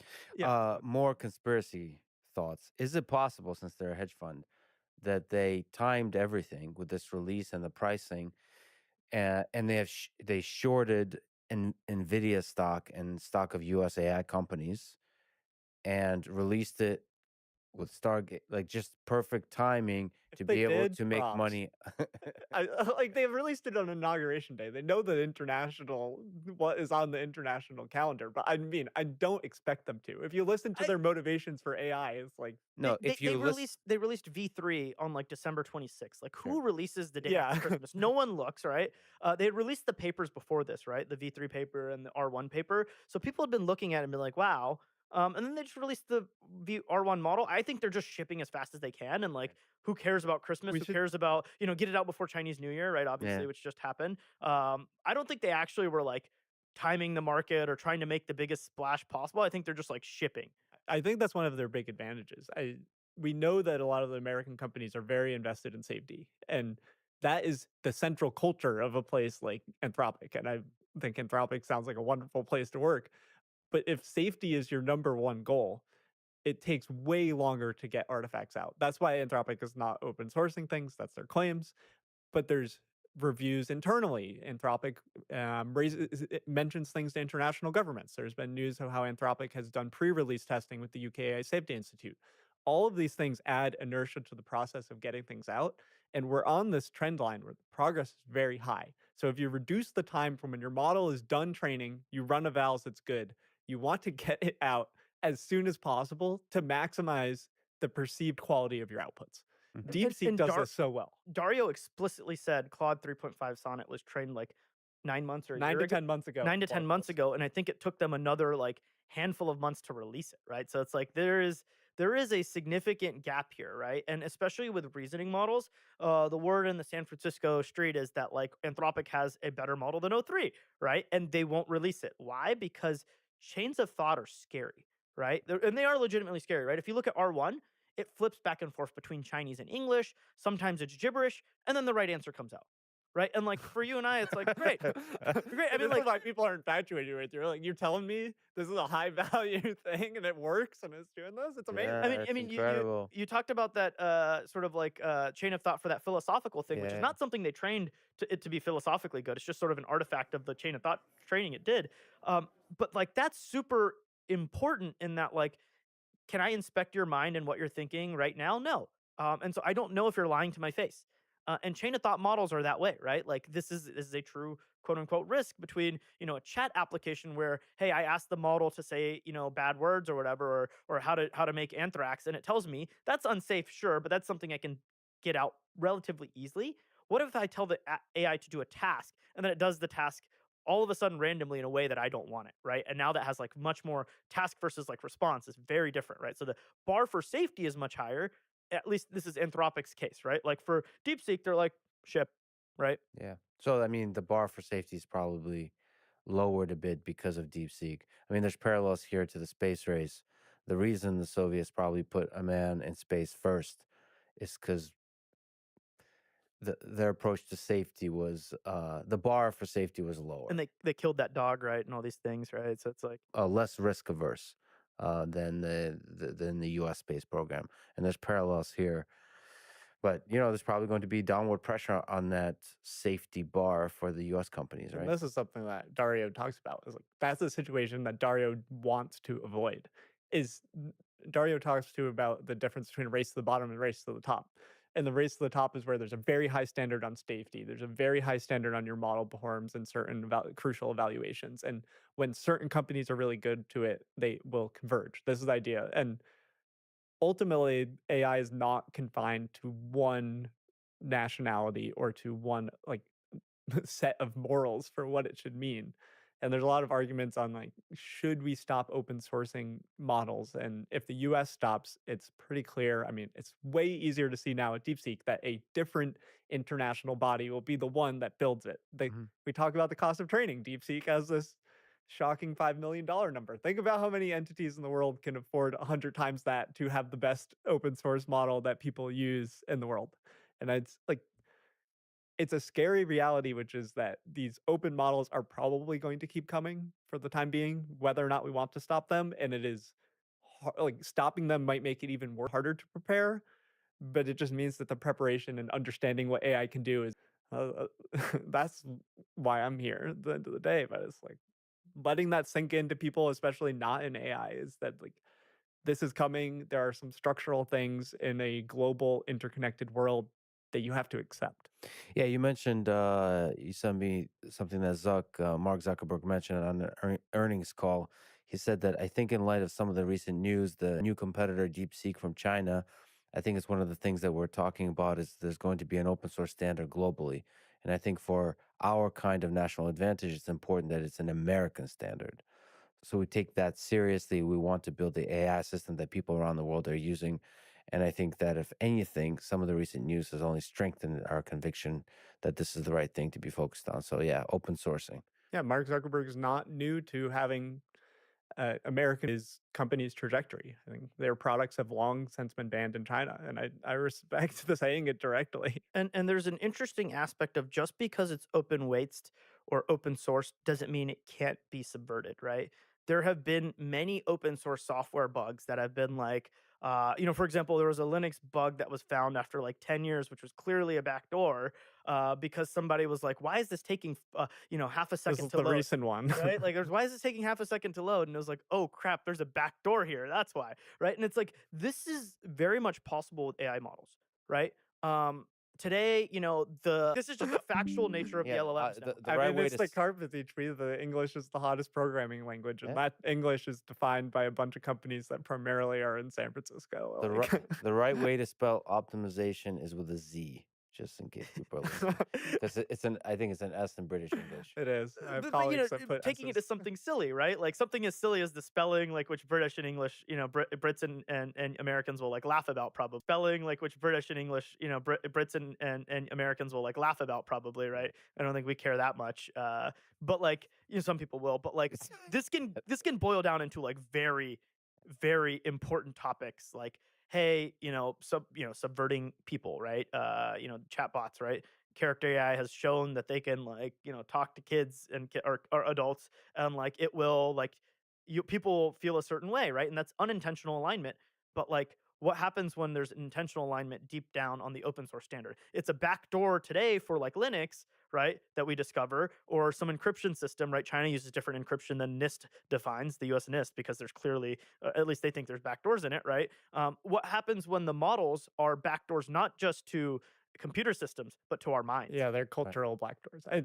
The thing that amplifies the relevance of culture with language models is that we are used to this mode of interacting with people in back and forth conversation, and we have now have a very powerful computer system that slots into a social context that we're used to, which makes people very we don't know the extent that which people can be impacted by that. So there could be this is an actual concern with a Chinese company that is providing open weights models, is that there could be some secret Chinese government sort of requirement for these models to have a certain kind of backdoor, to have some kind of thing I where don't necessarily think it'll be a backdoor, right? Because once it's open weights, it doesn't like phone home. It's more about like if it recognizes a certain system, it could like if now it could be a backdoor in the sense of like, hey, if you're building a software, something in software, all of a sudden it's a software agent. Oh, program this backdoor that only we know about. Or it could be like subvert the mind to think that like XYZ opinion is the correct one. Anthropic has research on this where they show that if you put certain phrases in at pre-training, you can then elicit different behavior when you're actually using the model because they've like poisoned the pre-training data. Mhm. I don't think like as of now, I don't think anybody in a production system is trying to do anything like this. I think it's mostly Anthropic is doing very direct work and mostly just subtle things of we don't know what these models are going to how they are going to generate tokens, what information they're going to represent, and what the complex representations they have are. Well, one of the we're talking about Anthropic, which is generally just is permeated with like good humans trying to do good in the world. I I don't we just don't know of any labs. This would be done in a military context that are explicitly trained to okay, how can we the front door looks like a happy LLM, but underneath it's a thing that will over time do the maximum amount of damage to our quote unquote enemies. There's this very good quote from Sam Altman who, he can be a hype beast sometime, but one of the things he said, and I think I agree, is that superhuman persuasion will happen before superhuman intelligence, Yeah. right? And if that's the case, then these things before we get this AGI ASI stuff, we can embed superhuman persuasion towards our ideal or whatever the ideal of the model maker is, right? And again, like today, I truly don't believe DeepSeek has done this, right? Like, but it is a sign of like what could happen. So one of the dystopian worlds is described by Brave New World.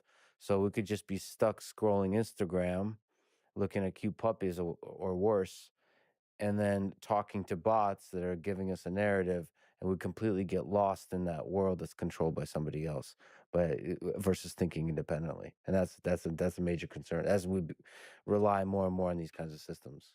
I mean, we've already seen this with recommendation Yeah, systems. recommendation systems hack the dopamine induced reward circuit, but the brain is a lot more complicated. And what other sort of circuits, quote unquote, feedback loops in your brain can you hack slash subvert in ways like recommendation systems are purely just trying to do, increase time and ads and et cetera. But there's so many more goals that can be achieved through these complicated models. There's no reason in some number of years that you can't train a language model to maximize time spent on a chat app. Like right now, they are I trained mean, is where that not what character AI has done? Their time per session is like 2 hours. yeah, character AI very likely could be optimizing this, where it's like the way that this data is collected is naive, where it's like you're presented a few options and you choose them, but that's not the only way that these models are going to be It's trained. naive stuff like talk to an anime girl, but like it can be like, yeah, this is a risk, right? Like, It's a bit of a cliche thing to say, but I've over the past year had a few stretches of time where I didn't use social media or the internet at all, and just read books and was out in nature, and it clearly has an effect on the mind, where like it changed. Like I feel like I'm returning. Of course, I was raised before the internet really took off, but I'm returning to some more. I know where you're going. I mean, you can see it physiologically. Like I take 3 days if I'm like backpacking or something, and you're like you're breaking down addiction cycles. I feel like I'm more in control of my mind. There feels like a sovereignty of intelligence that's happening when I'm disconnected from the internet. I think the more I use the internet and social media, the more other people are controlling my mind.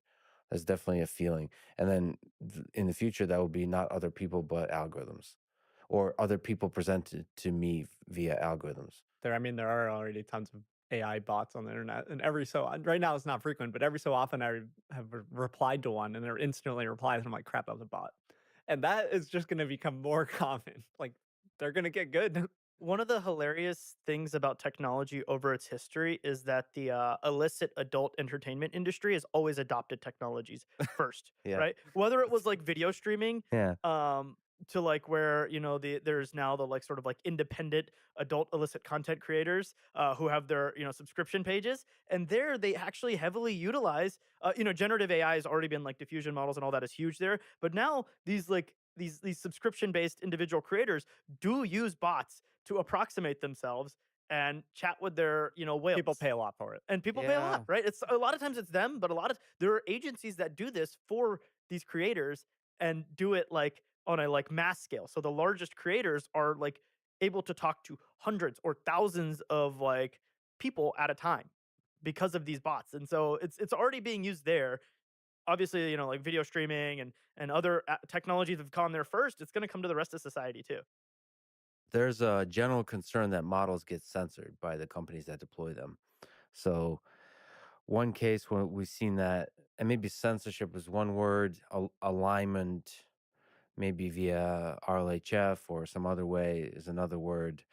So that we saw that with Black Nazi image generation with Gemini.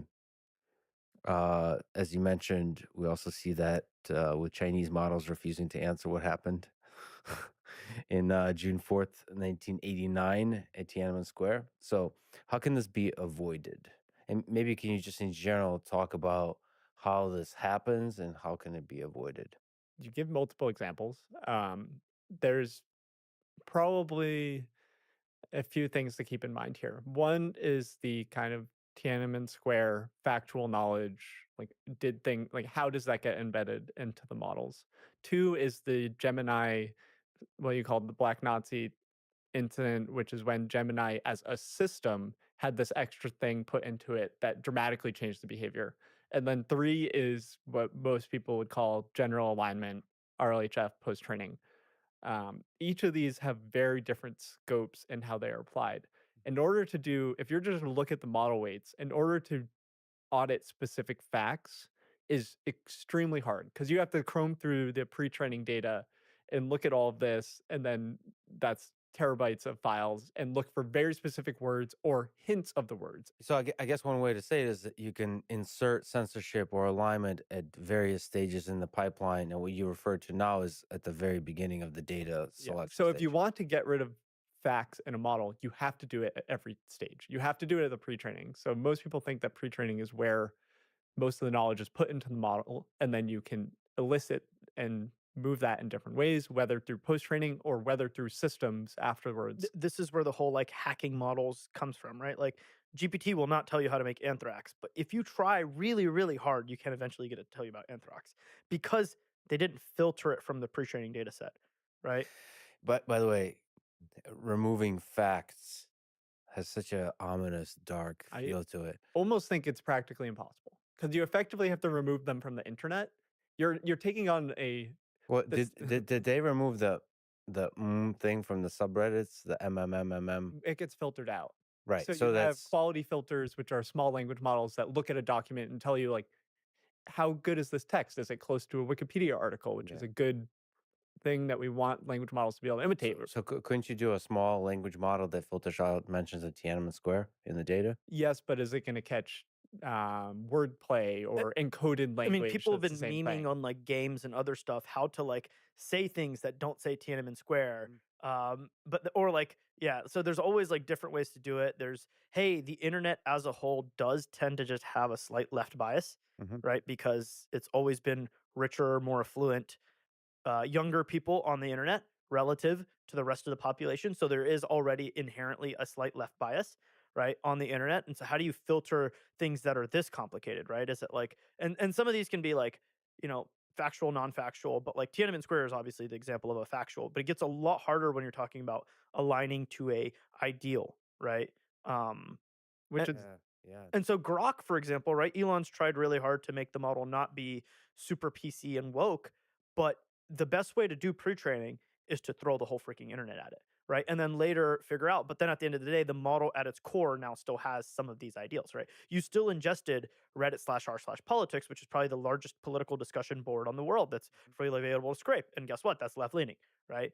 And so there are some aspects like that you just can't censor unless you try really, really, really, really, really hard. So the base model will always have some TDS, Trump derangement syndrome, because it's trained so much It'll on have the I don't ability know to if you express it. but what if you there's a wide representation in the data. So this is what happens. It's like a lot of modern what is called post training. It's a series of techniques to get the model on rails of a really specific behavior. and I mean, Years it's like you also have the ingested data of like Twitter or like Reddit/r/the Donald, which is like also super pro Trump, right? And then you have like fascist subreddits or like you have communist subreddits. So the model in pre-training ingests everything.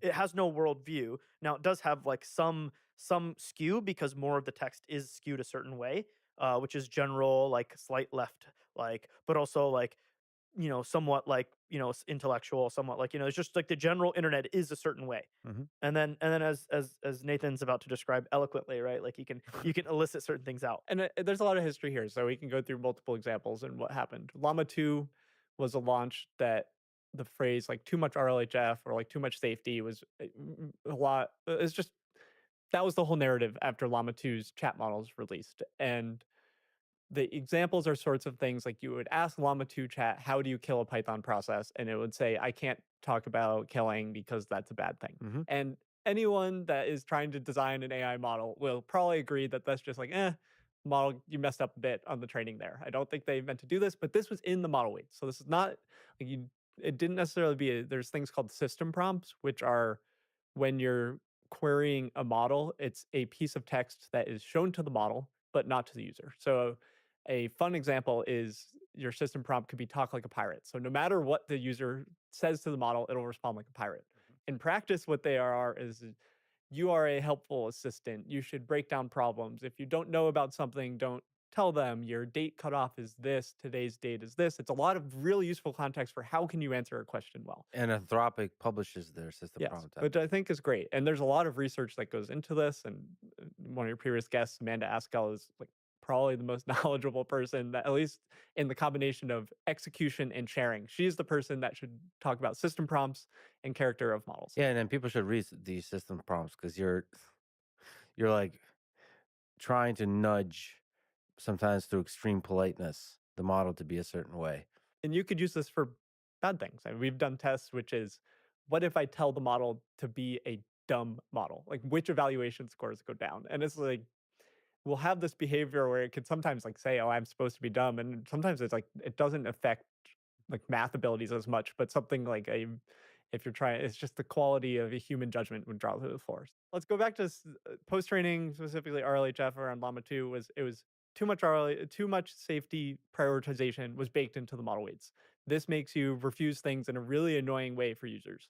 It's not great. It caused a lot of like awareness to be attached to RLHF that it makes the models dumb. And it stigmatized the word. It did in AI culture. And as the techniques have evolved, that's no longer the case, where all of these labs have very fine grained control over what they get out of the models through techniques like RLHF. Although different labs are definitely different levels. Like on one end of the spectrum is Google, and then like maybe OpenAI does less and Anthropic does less, and then like on the other end of the spectrum is like XAI. But they all have different forms of RLHF trying to make them a certain way. And the important thing to say is that no matter how you want the model to behave, these RLHF and preference tuning techniques also improve performance. So on things like math evals and code evals, there is something innate to these what is called contrastive loss functions. We could start to get into RL here. We don't really need to, but RLHF also boosts performance on anything from a chat task to a math problem to a code problem.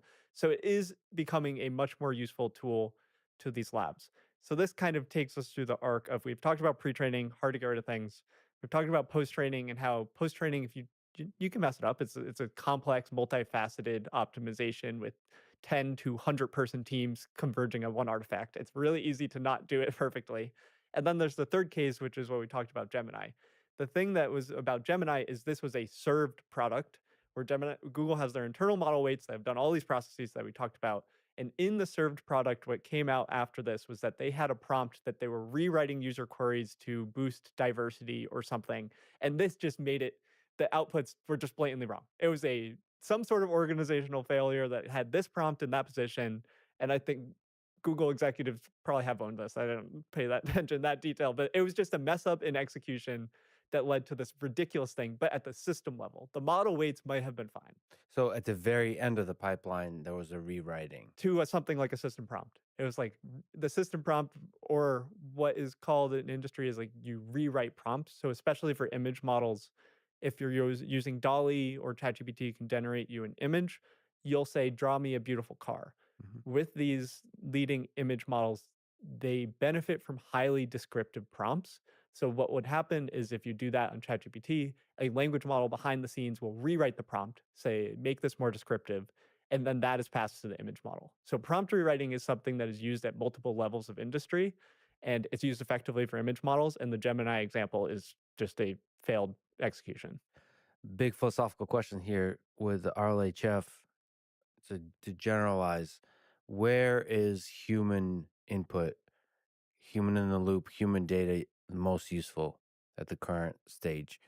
For the past few years, the highest cost human data has been in these preferences, which is comparing, I would say, highest cost and highest total usage. So a lot of money has gone to these pairwise comparisons where you have two model outputs and a human is comparing between the two of them. In earlier years, there was a lot of this instruction tuning data. So Mhm. creating highly specific examples to something like a Reddit question to a domain that you care about. Language models used to struggle on math and code. So you would pay experts in math and code to come up with questions and write detailed answers that were used to train the models. Now it is the case that there are many model options that are way better than humans at writing detailed and eloquent answers for things like model and code. So they talked about this with the Llama 3 release, where they switched to using Llama 3, 4, or 5B to write their answers for math and code. But they, in their paper, talk about how they use extensive human preference data, which is something that they haven't gotten AIs to replace. There are other techniques in industry like constitutional AI, where you use human data for preferences and AI for preferences. And I expect the AI part to scale faster than the human part. But among the research that we have access to is that it humans are in this kind of preference loop. So for as reasoning becomes bigger and bigger and bigger, as we said, where's the role of humans in that? It's even less prevalent. So it's the remarkable thing about these reasoning results, and especially the DeepSeek